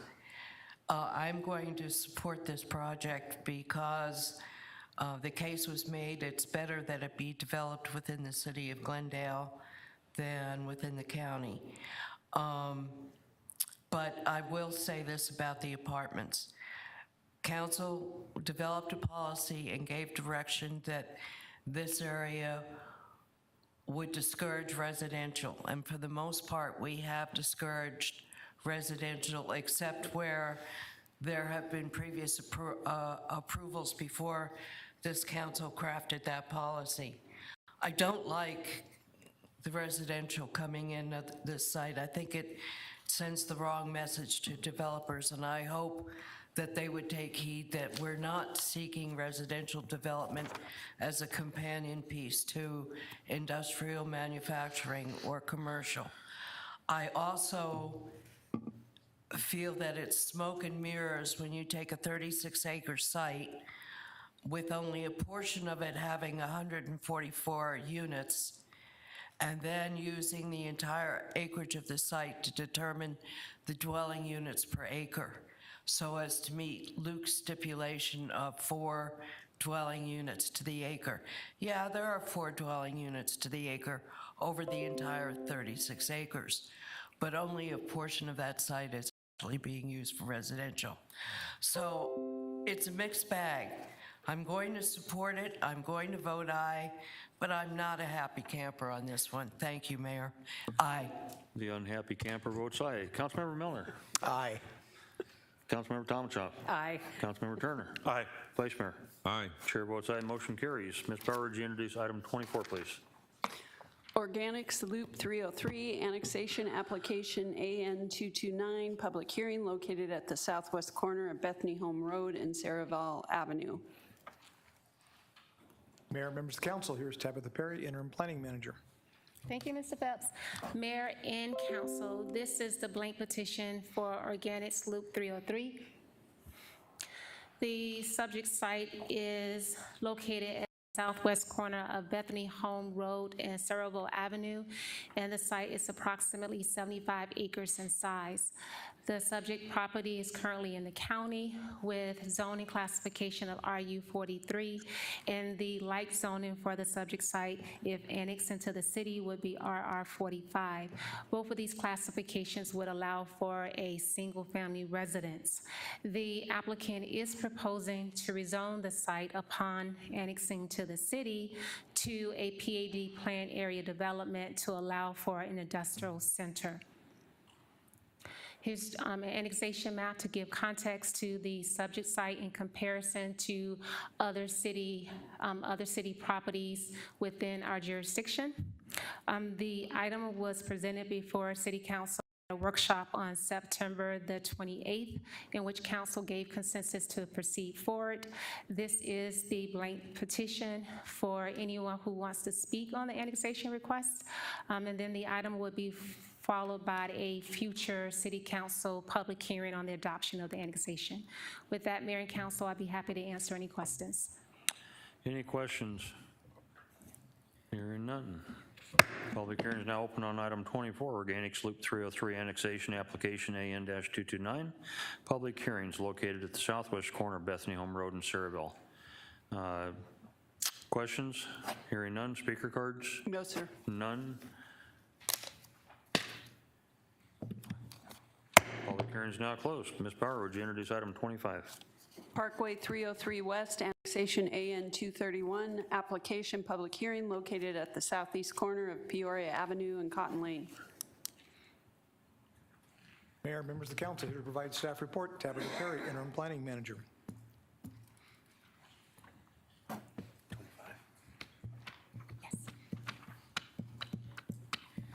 Thank you again, Mr. Phelps. Mayor and council, this is a blank petition for a annexation proposal for a project entitled Parkway 303 West. The subject property is located at the southeast corner of Peoria Avenue and Cotton Lane. The subject site is approximately 263 acres. The subject site is in the county jurisdiction with RU 43 zoning classification. Upon annexation, the light zoning would be RR 45, which also would allow for a residential zoning. The applicant is also proposing to rezone the property to PAD to allow for commercial and industrial mixed-use development. The annexation map is depicted to show the subject site in comparison to other properties within the city's limit. The project was presented to City Council at a workshop on September the 28th, in which council gave a consensus to proceed forward with the application for annexation. The next step in the process would be for the item to be heard before council for adoption at a future scheduled public hearing. With that, Mayor and Council, I'd be happy to answer any questions. Questions from the council? Okay, I do have the schedule for a public hearing right now. Yes. Okay. I misunderstood you. Okay. Public hearing is now open on item 25, Parkway 303 West Annexation, AN-231 application. Public hearing located southeast corner, Peoria Avenue and Cotton Lane.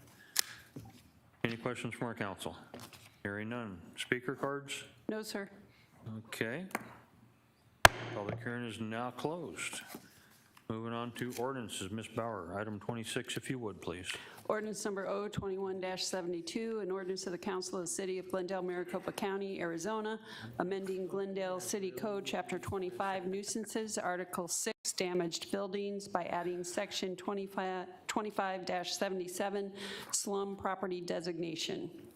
Mayor, members of the council, here to provide staff report this evening is Deputy City Manager Rick St. John. Evening, Mayor and Council. This is a request for Council to adopt an ordinance amending Glendale City Code Chapter 25 titled Nuisances, specifically Article 4 under damaged buildings by adding Section 25-77 as a slum property designation. This was workshopped on August 10th with full council approval to move this forward. Essentially, this ordinance adds the ability to designate rental properties as a slum property, file assessments and liens, establish a hearing for appeals, and a hearing officer at times for putting the property into receivership through the Supreme Court of the State of Arizona. And with that, I'm happy to answer any questions you may have. Questions from Mr. St. John? Can I get a motion on item 26, ordinance number 021-72? Mayor. Go ahead. Motion to approve item number 26, ordinance number 021-72. Second. Okay, I have a motion from Councilmember Aldama, second from the Vice Mayor to approve the recommended action. Council members, do you have any questions or discussion on this motion? Hearing none. Any speaker cards on this item? No, sir. Thank you. Okay, roll call vote. Councilmember Aldama, how do you vote? Yeah, I'll explain my vote. Go ahead. Thank you, Mayor.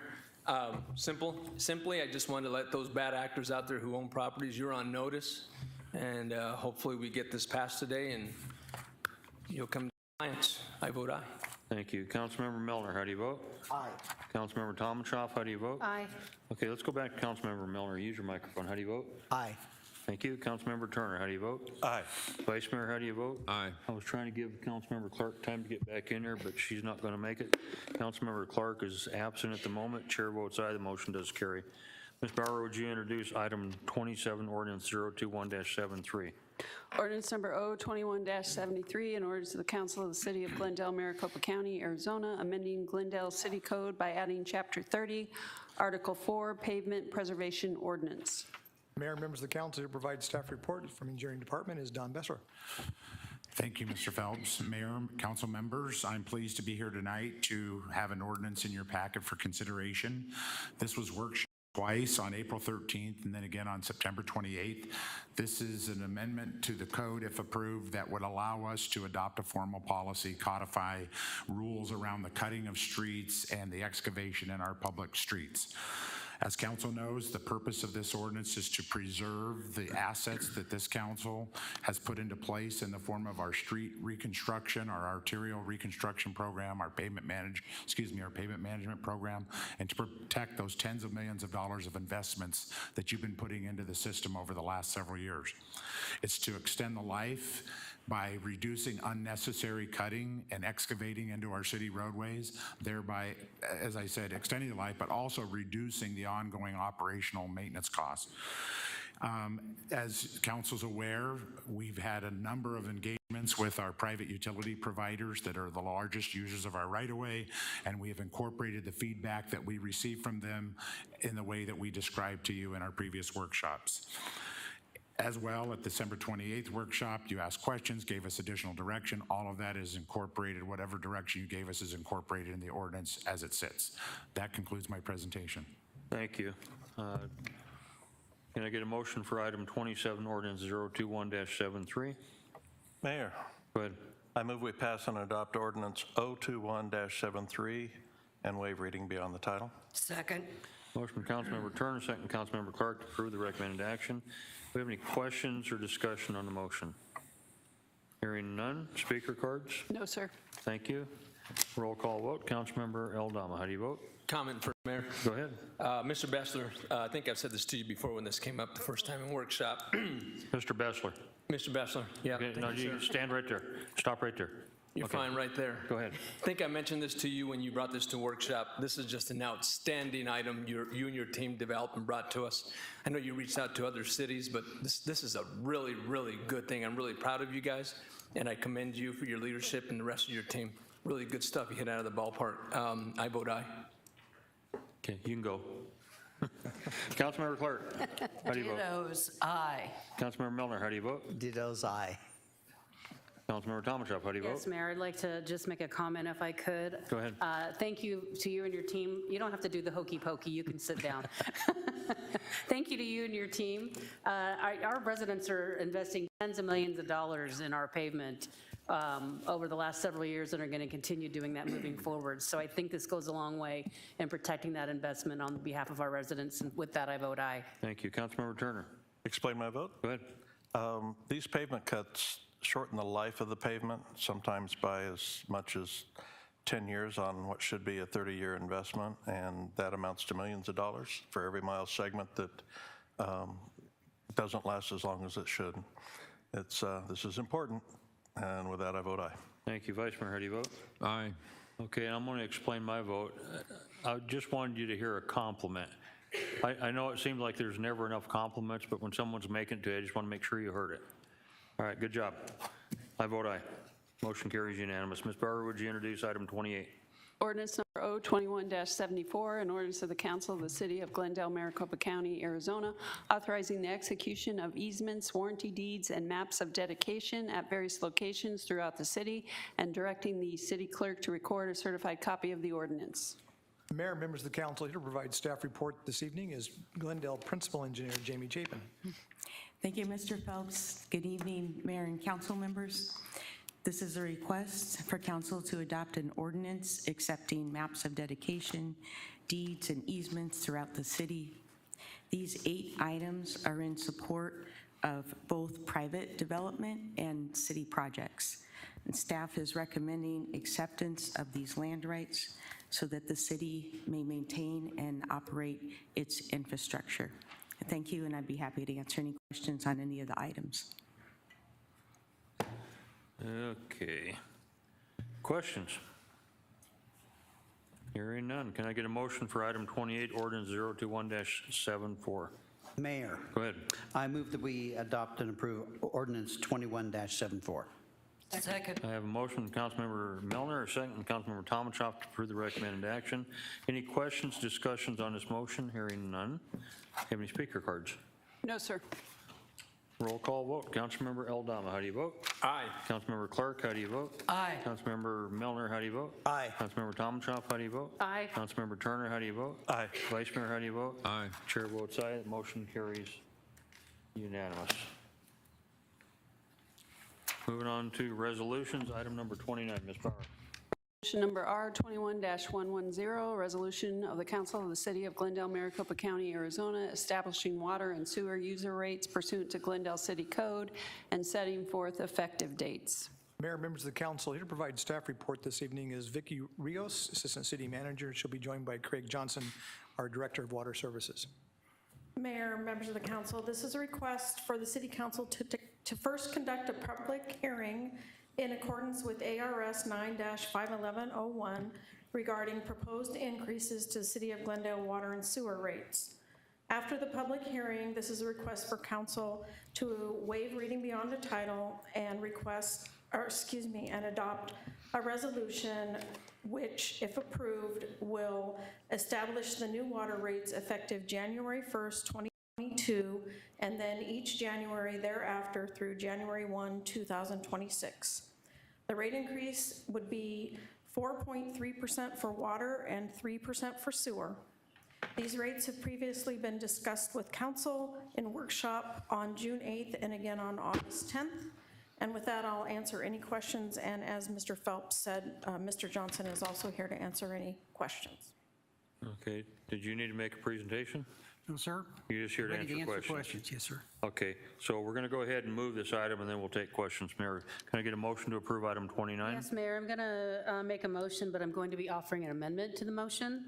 So I will move adoption of Resolution R21-110, but I will be offering an amendment.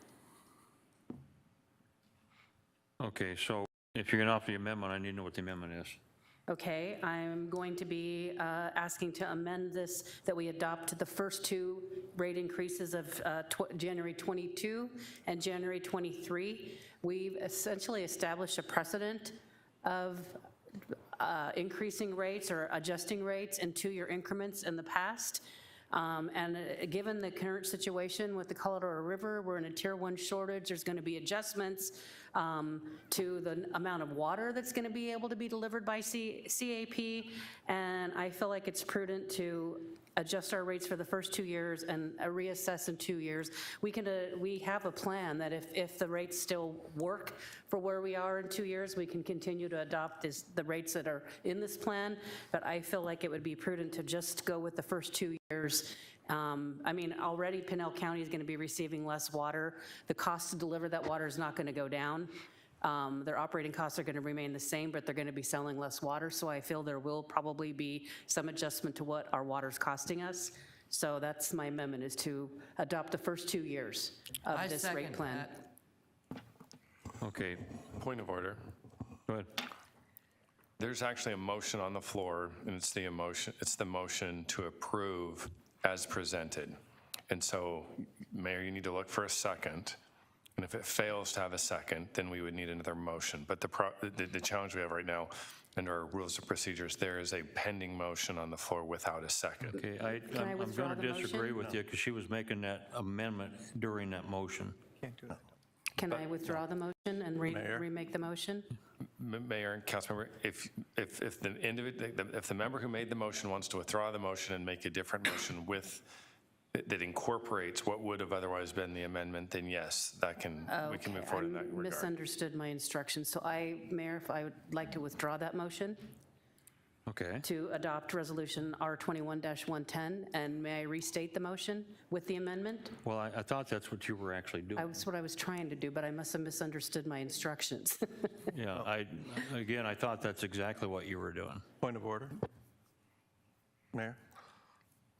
Correct me if I'm wrong, but it would be appropriate also to take a second to the main motion, and then there's a motion to amendment and a second to amendment, and then we can vote on the amendment. And then the main motion, either with or without the amendment, depending on how it's determined. I like the city attorneys be better.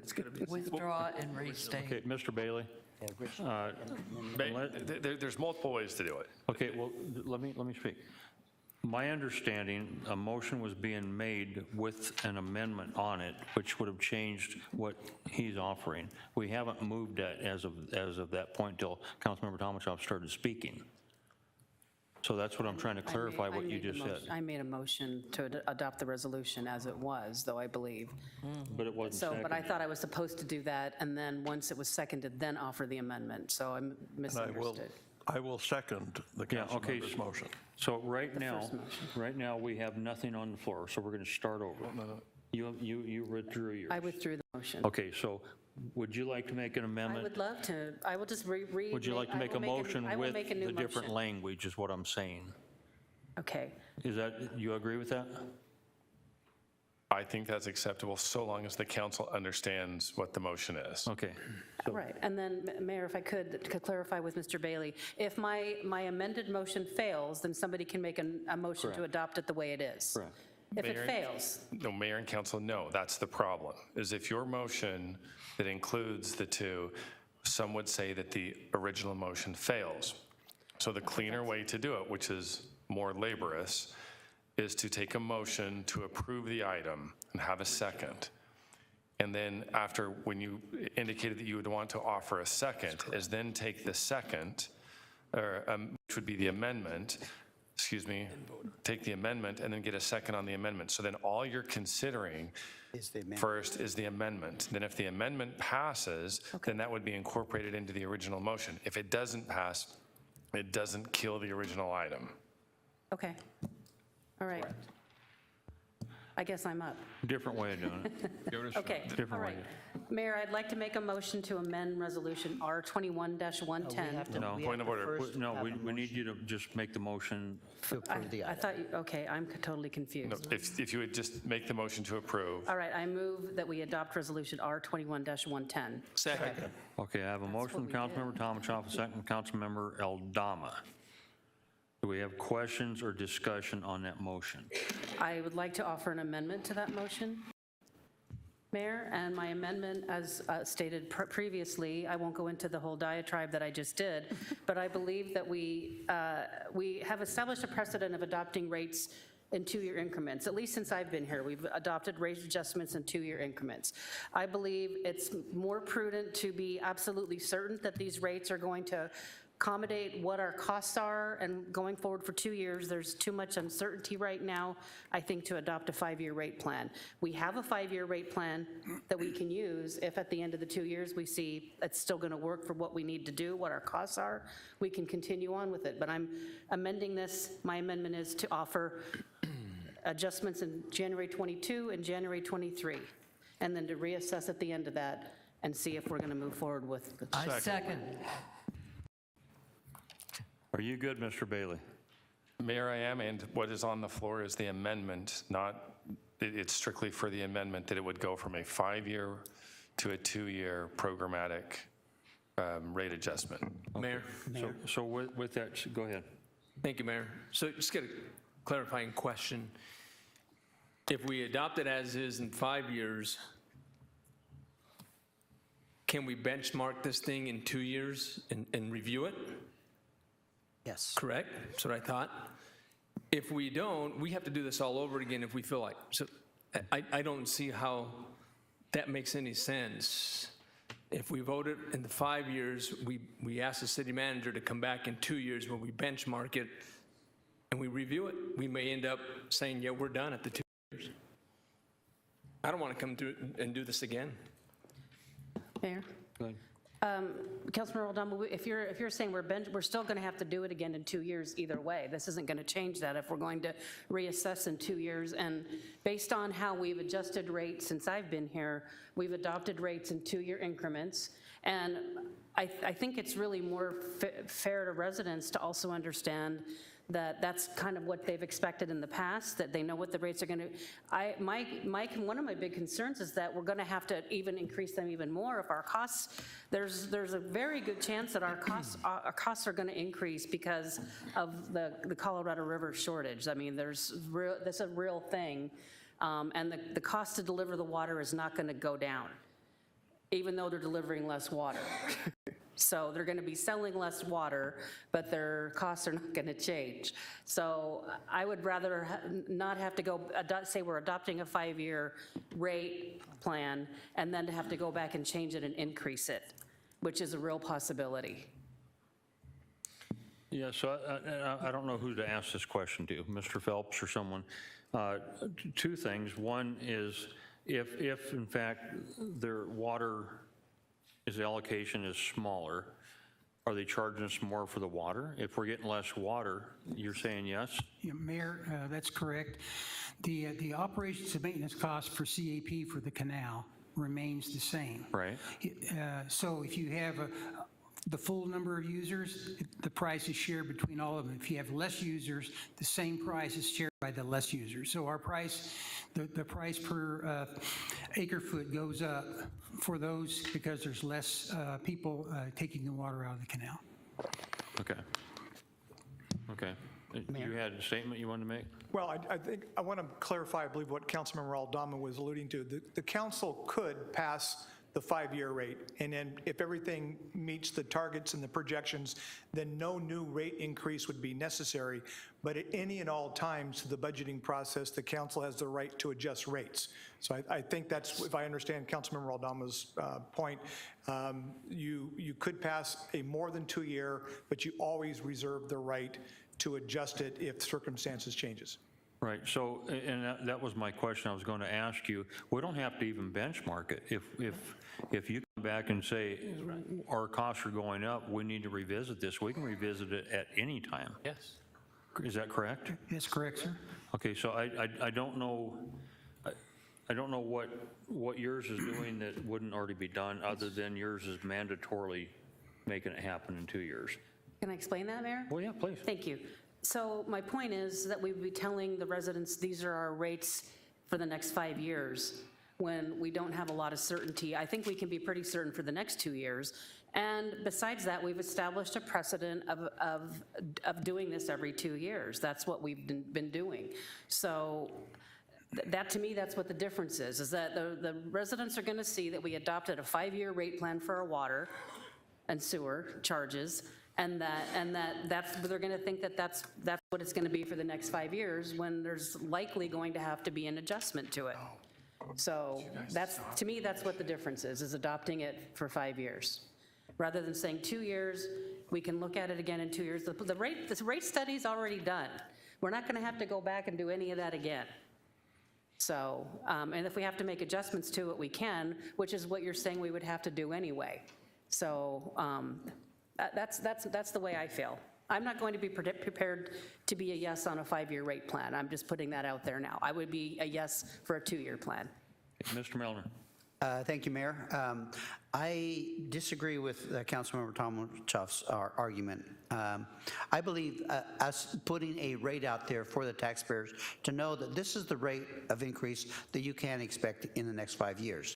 But everyone knows that inflation could kick in, anything could happen that cause things to go out of whack. I would hope this council would be a little more reluctant to go back into that plan, since it is the plan, and raise it again, even if we have increases, but rather try to absorb that within our organization. And I think during bad times, that's what organizations do. They try to absorb the costs, they try to reduce costs, they try to do whatever they can do in order to make things still work and keep the rates that we promised the residents. I think putting that out there, we are giving them a promise, and that is true. We are giving them a rate that we are saying this is what we'd like to see happen over the next 5 years. However, I think it does put a little bit of pressure on the council also to maintain those rates and not to raise them even when we have increases in cost, that we try to absorb them as an organization. And when we get to that point, we'll decide where we're going to go with that. But that's my point, and I would vote no on the amendment at this point in time. Okay, Mr. Turner. Thank you, Mayor. As I understand it, the amendment would ensure that we would look at this in 2 years. When we came on the council, when I came on and several others came on the council, water rates, sanitation rates, none of that had been adjusted in over 10 years, as I recall. And it needed to be adjusted, and it was a very big adjustment at that time. I don't want to get this council or a future council back in that situation. I think that we can project through the 5-year estimate of what we think they will be, but that we should only adopt them at 2 years at a time, so that they're always, if they need to be adjusted, keeping in mind that this is enterprise fund money, we shouldn't be making up for it elsewhere in the budget. If they need to be adjusted, the adjustments can be small, and they can be in real time for our residents, that residents understand, oh, yeah, I've been reading about it in the paper, I understand the shortage, this is the actual consequence to me. And it will also, if rates need to go up, because the fixed costs are spread over a smaller number of acre feet being delivered to a smaller number of customers, not having ag in there, for instance, and all, then that will also help them to become more present to conservation. But I absolutely think that we should pass just the first 2 years of the schedule, and in 2 years, reassess and move on from there. And, you know, I mean, we have council members that are reluctant to do 5-year contracts, so that hasn't necessarily bothered me so much, but I certainly think that we ought to be addressing things that have such an immediate effect on our residents as water rates on a more frequent interval. Mayor. Over here, Mayor. Are you finished? Yes, sir. I said thank you. Go ahead. Thank you, sir. I appreciate it. I'm glad Councilmember Turner mentioned the 5-year contracts, because I've always attested that because it's a 5-year contract, you can always, city manager can go say, hey, we're done, get out of here, we'll find somebody else. Year 1, year 2, year 4, year 5. But here's the thing. It's really unorthodox for me to approve water rates. I approved the last 2 in 17 and 19. But God darn it, I tell you what, our district needs to have adequate water all the time. And that's why I'm being supportive at this time, because you, the resident, has asked me to lead this district and make sure you have the utilities at your doorstep, and that's what we're going to do. Furthermore, if we don't do this today, we've already invested a lot of time in staff's time. That's a lot of dollars. We pay you well. Citizens pay you well. And I don't want to have to do this again, another public outreach once more.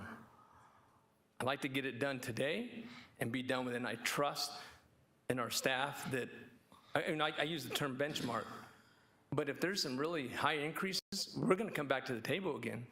But Councilmember Tomlinchow, just so you know, what if it gets, I mean, this is 5-year certainty. I mean, it can get really, really bad, and we just back off at any time. So I don't think that your motion would do any different than the 5 years and then just backing off in 2 if we needed to.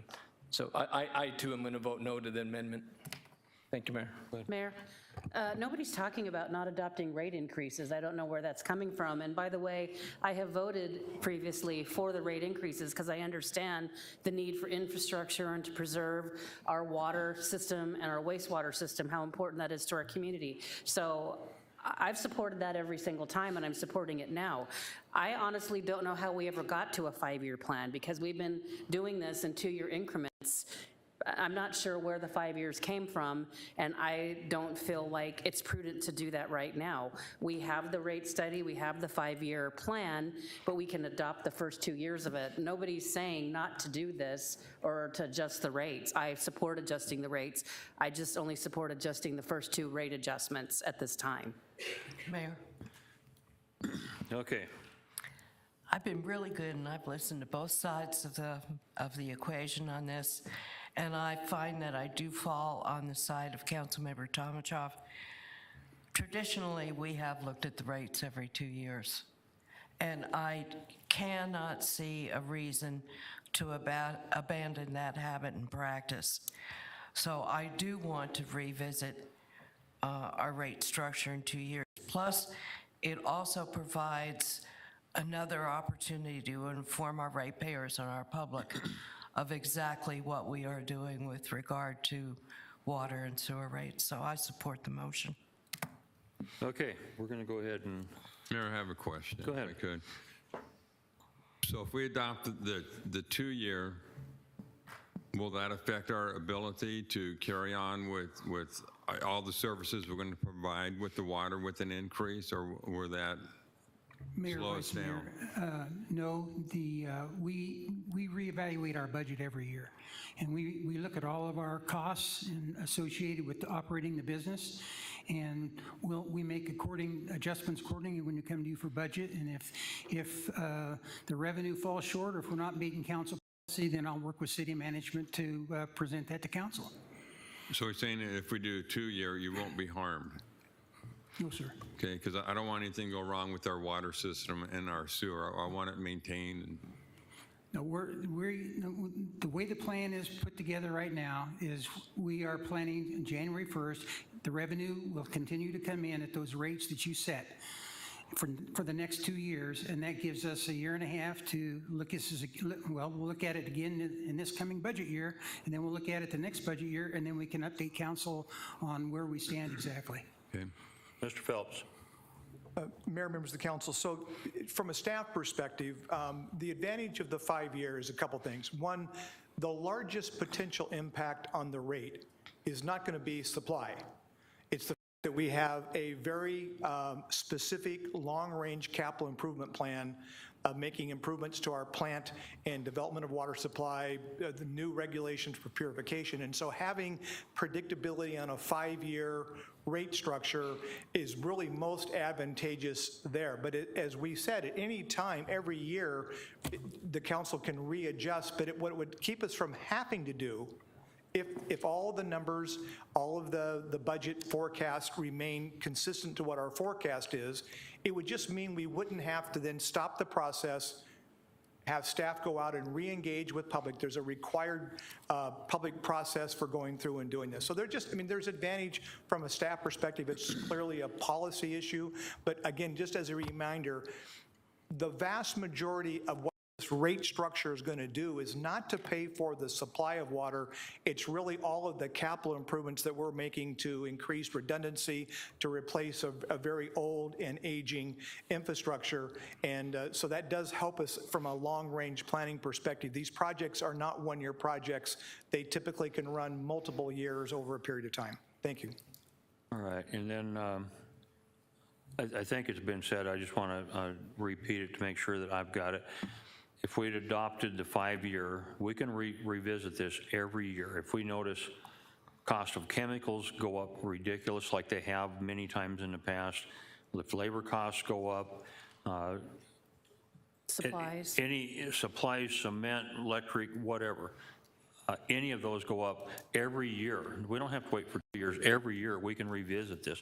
Would you say that it's correct that it's almost unlikely and impossible that we would ever lower these rates the way things are looking right now?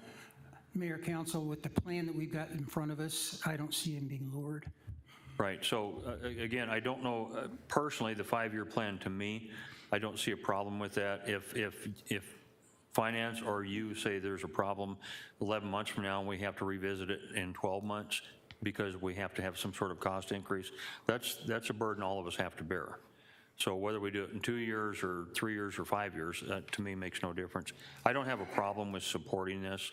I don't know as though the amount of time that we've spent arguing this, that it really is going to make any difference whether it's 2 years or 3 years. We're going to keep coming back and looking at this if there's issues.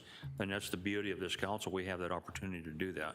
I'm going to support, I'm not going to support the amendment, but I will support the bill without the amendment. With that said, I do have to open this up for a public hearing. It does require that, so public hearing is now open on this item. Anyone in the audience wishing to speak? Hearing none? Fulfilled that requirement, right? Okay. Yes. Public hearing is now closed. You have before you a motion made by Councilmember Tomachoff with an amendment. We are now going to vote on the amendment, and I'll do a roll call vote on the amendment. Councilmember, Aldama, how do you vote on the amendment? Nay. Councilmember Clark, how do you vote on the amendment? Aye. Councilmember Mellner, how do you vote on the amendment? Nay. Councilmember Tomachoff, how do you vote on the amendment? Aye. Councilmember Turner, how do you vote on the amendment? Aye. Vice Mayor Hugh, how do you vote on the amendment? I'm sorry? Nay. And the chair votes nay, so your amendment failed. So now we're voting on it as written without the amendment. So with that, again, roll call vote. Councilmember Aldama, how do you vote? On the original amendment? On the original without the amendment. Aye. Councilmember Clark, how do you vote? Mayor, I want to explain my vote. Go ahead. First of all, Mr. Johnson, I want you to know I respect and admire you a great deal. I can call you Mr. Glendale Water. You have shepherded Glendale's water supply for more years than I think you want to admit or I want to admit.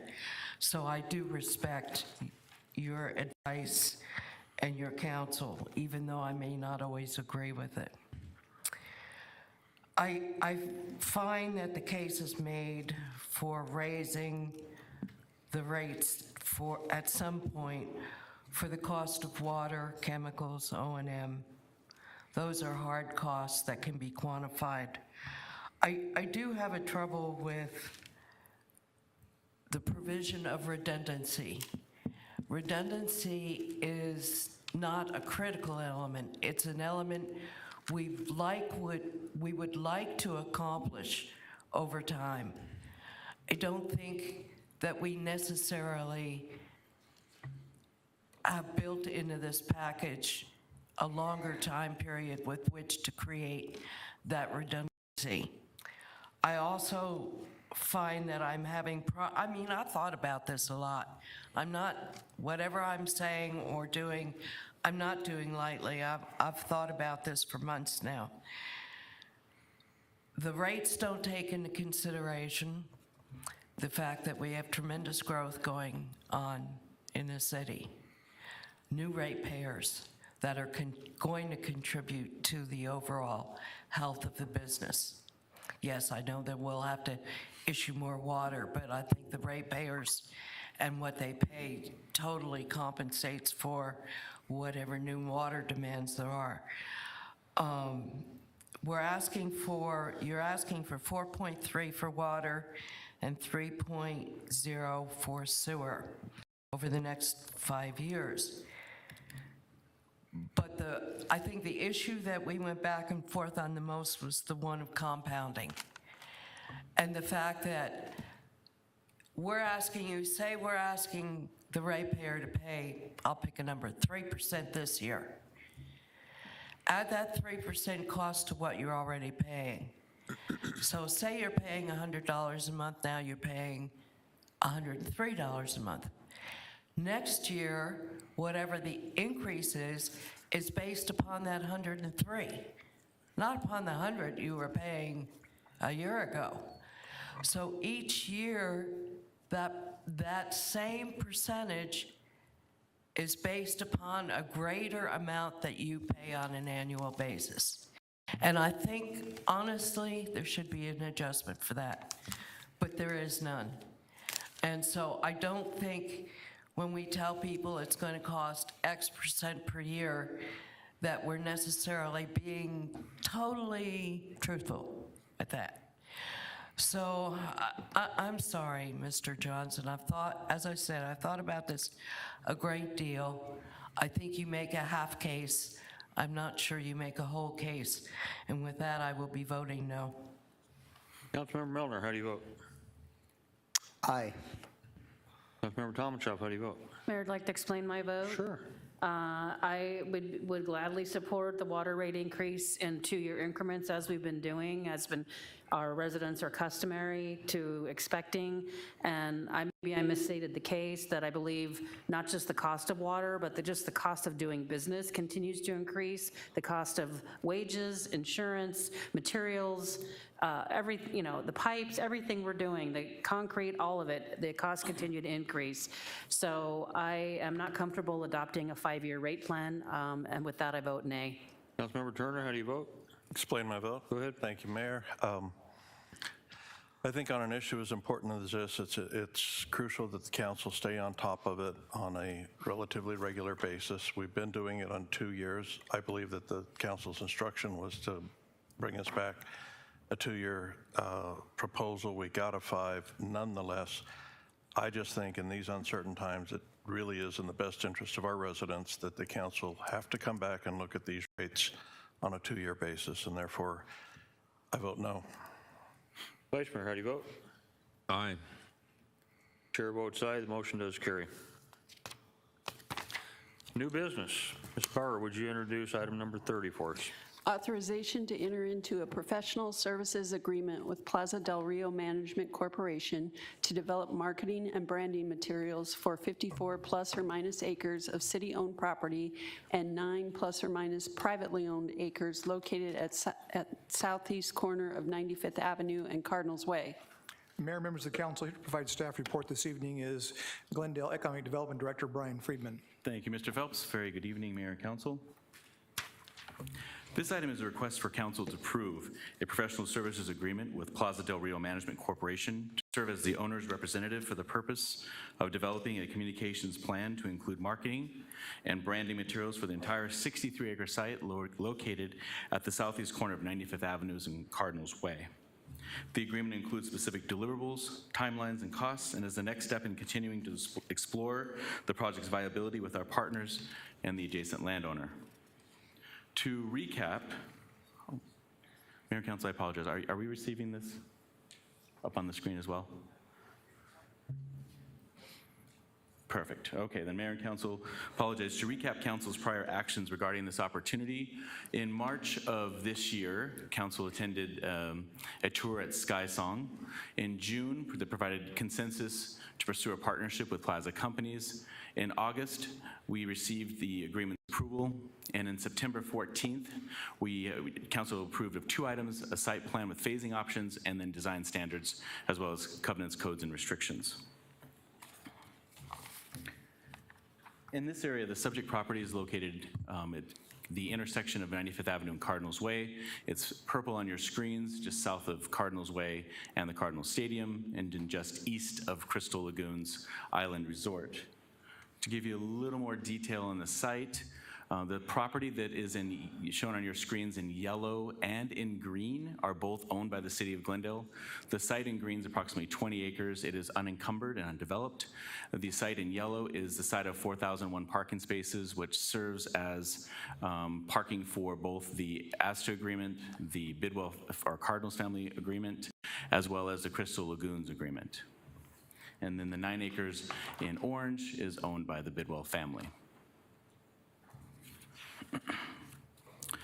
Establishing a cohesive brand is a vital part of placemaking and establishes a personality for the property. This agreement calls for the creation of all branding and marketing materials along with a communications plan to promote the project to the open market. These elements and items are needed to establish character and a sense of place for the site and include specific deliverables. And those deliverables include conducting a branding shred for the development of the project name, design concepts, graphics, and logos, preparing a brand style guide for the logo itself, as well as preparing a comprehensive manual establishing the logo's usage guidelines, and then finally, a comprehensive communications plan and marketing materials to promote the site to the open market. The cost to produce the communications plans and all the marketing materials is not to exceed $26,100.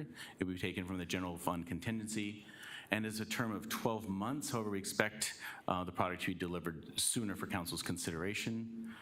And with that, I would be more than happy to recommend approval of the Marketing Communications Professional Services Agreement as a continuation of our partnership with Plaza Companies, and turn it over to Mayor and Council this time to answer any questions. Thank you, Mr. Friedman. Questions from the council? Good. Thank you, Mayor. I just have one question, or actually it's a request. On previous projects, we've been provided with a spreadsheet to give us a running total, and I believe this would put it a little over 200,000 so far with this investigative part of this endeavor. But if we could have a spreadsheet that included a running total of the expenses so far, this money is coming out of contingency. So I think that I would find value in that going forward. If you could do that, I'd appreciate it. Thank you. Okay, can I get a motion to approve? Oh, I had a question, Mayor. I'm going to get to questions in a minute. Let's get the motion done, and I'm going to go to you. Can I get a motion to approve? Anybody? Yeah.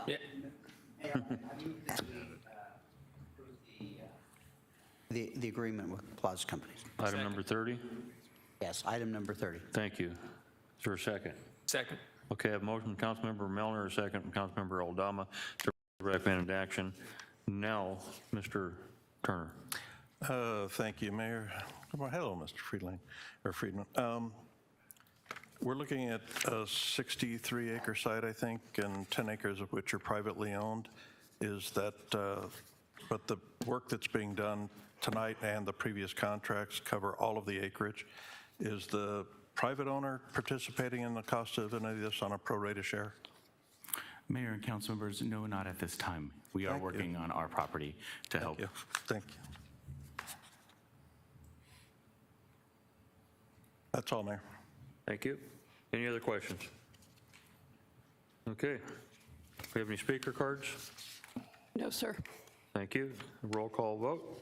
Councilmember Aldama, how do you vote? Aye. Councilmember Clark, how do you vote? Mayor, I'd like to explain my vote. Go ahead. Thank you.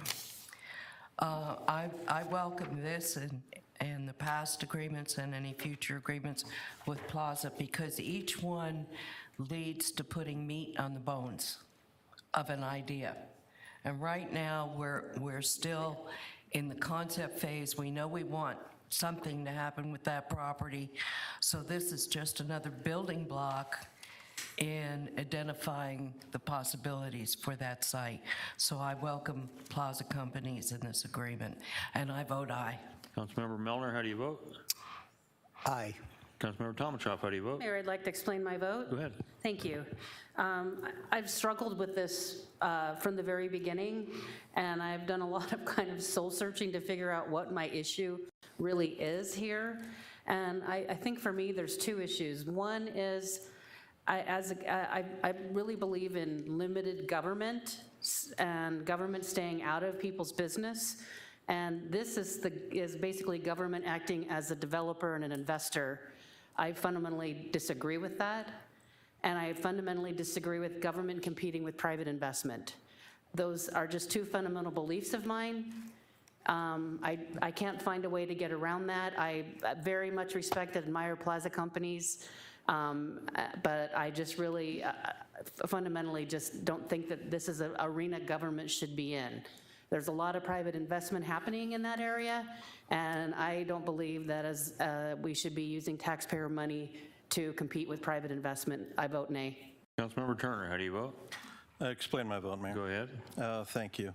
Though this project and concept has yet to be presented to the public, the council first got a whiff of this, as is mentioned in today's materials, following a tour of the Skysong development over in Scottsdale. A development that's had a rather difficult history of its own. But it's important, though as impressive perhaps as Skysong is today, it's in no way comparable to Westgate. The development over there is clearly redevelopment of a depressed area which is devoid of commercial activity and certainly deserved and required public activity to make it move. But that's not the case in Westgate, as been mentioned by our mayor himself today. The fastest growing county in America is Maricopa, and the fastest growing part of the county is basically Westgate and West. So we don't need to be incentivizing anything out there. We don't need to be covering the costs for private landowners out there. We don't need to be competing with private developers that have already invested a lot of money in their projects and are trying to get them off the ground. The city, philosophically, I think, does not belong in the developer role in real estate. That's not our job. We don't belong developing CC&Rs and branding and logos and marketing materials and all of that. That's not the city's role. That's what the private sector's for, particularly when it's not anywhere at all a redevelopment site. So, and the taxpayers, Glendale taxpayers, over the last 20 plus years have seriously incentivized development out in that very area with Westgate, Camelback Ranch, the Vision 2, I guess it is now, instead of Vision 4. Taxpayers have invested a lot of that money into the public infrastructure, and it is time that they reap the benefit of that by letting those developments proceed and begin developing and paying back into the taxpayers, paying back to the taxpayers the money that we've incentivized out there when incentivizing was required to make it move. I think it's the wrong time to be putting this parcel on the market when there's so much else out there that isn't developed yet, but will be. We're competing with ourselves. But if we are going to put it on the market, I think we should just sell it and let the private sector do what the private sector does best. And with that, I vote no. Vice Mayor, how do you vote? Aye. Chair votes aye, motion does carry. Council comments and suggestions. Councilmember Aldama. Thank you, Mayor. Just want to remind everyone who's watching out there, this week ends the October Live at Murphy Park until December. Thanks to staff, we had a really great Live at Murphy Park, so I encourage everyone to come out every day of the week up into Sunday. So, and we'll be wrapping up until December. Thank you, Mayor. Councilmember Clark. Thank you, Mayor. This last week I held the first district meeting I had held in over a year. And while attendance was not great, it was decent. But I really want to thank every staff person who presented at that meeting. They were thorough, they were excited to be there and to make their presentations. They did fantastic jobs. And those citizens who were there did learn a lot, and they commented to me that they thought that the presentations were very well done. We'll keep trying in-person district meetings. COVID has got to disappear sooner or later, and when that happens, I'm sure we'll have greater attendance than we had for this past one. But I want to thank everyone for attending. Thank you, Mayor. Thank you. Councilmember Milner. Thank you, Mayor. I have a couple of items. First, I would like to do a shout out for the Streets and Engineering and Pavement Department. The last few weeks, the street very close to my home, Cactus, between 51st and 59th, has been rebuilt. And I was very impressed with a couple of things. I know we've changed the process we use, and I've spoken with residents. There were an HOA meeting across the street at Marshall Ranch, and several residents commented how they thought how unique it was that we're taking old pavement, grinding it up, and putting it back down on the road as the base. It's saving us money, I'm sure, and providing a great service. But overall, I just thought the whole process was very smooth. It was quick. You know, it's not completely done, but it was quick. The crews seemed very efficient because I'm right there. I watched them a lot. I also noticed very little traffic issues. You know, there were some here and there, and people would cross the lines when they were supposed to, but otherwise it was pretty good. So I just want to thank you for a job well done. On a second note, I want to recognize, this may seem a little strange, but I want to recognize the 161st Air Refueling Wing of the Air National Guard, based at Sky Harbor Airport, which I observed this weekend, this past weekend. They have been part of the Air National Guard since 1947. It's their mission to work with bases across the Southwest to train pilots on skills such as in-air fueling. That day, I observed the training of 10 F-35s refueling with the air tanker. The experience really gave me a better appreciation for the men and women who serve in the Air National Guard, and I just wanted to give a shout out for them. Thank you. Thank you. Councilmember Tomacha. Thank you, Mayor. I do have a couple things this evening. Number one, Councilor Melner and I are going to be jointly doing a shred event this Saturday at the Foothills Library from 8 o'clock till 11 o'clock, and that's due to a lot of demand. We've heard from a lot of residents that have, I guess, a lot of boxes they need shredded, because I'm constantly hearing from residents. So we're going to be holding that event this Saturday. Have some patience. The line sometimes gets pretty long, but we hopefully have a lot of people out there helping us. Stay in your car. We'll open your trunk or your SUV and put them in the truck right in front of you. So that, and then save the date for Cholla residents for December 2nd. For a district meeting. I haven't had one in almost 2 years now, and that meeting is going going to be not the traditional holiday mixer. I heard from residents that were a little uncomfortable holding that type of event still due to COVID. But Water Services is going to be presenting the presentation that we received about a month ago, the Water Resources Update, including Tier 1 Colorado River shortage. So I'm sure we probably all get a lot of inquiries from residents. They hear the thing on the news about CAP and the Colorado River shortage and Lake Mead and all of that. It was a really good presentation. It'll be at 5:30 at Foothills Recreation Aquatic Center, and we'll have boxed lunches, dinners for those, so you can come right from work and be able to eat your dinner and be educated on what Glendale's doing and the good planning that our water department has done for the future of water in Glendale. Thank you. Councilmember Turner? Nothing tonight, Mayor. Vice Mayor? Yes, thank you, Mayor. Following with having meetings, we're bringing back our Cactus District meeting tomorrow, Manistee Ranch. So come visit with your neighbors, interact with staff, and bring you questions. Okay, and I wasn't going to say anything, but Councilmember Mellner made me think of something when he was talking. Talking about the Air National Guard at Sky Harbor, the people that put that ride-along is called PANG, Patriot Air National Guard, and I was actually one of the board members on that for several years, and so I'm glad you got that opportunity to go up and see how that works. So it's quite an experience for anybody that's never had that opportunity. With that, my question now for our clerk is, do you have any citizens' comment cards? No, sir. Okay, so with that, there being no further business before this council tonight, I'd like to thank everyone for attending tonight's meeting. There's no objection from the council. We're adjourning at 7:59.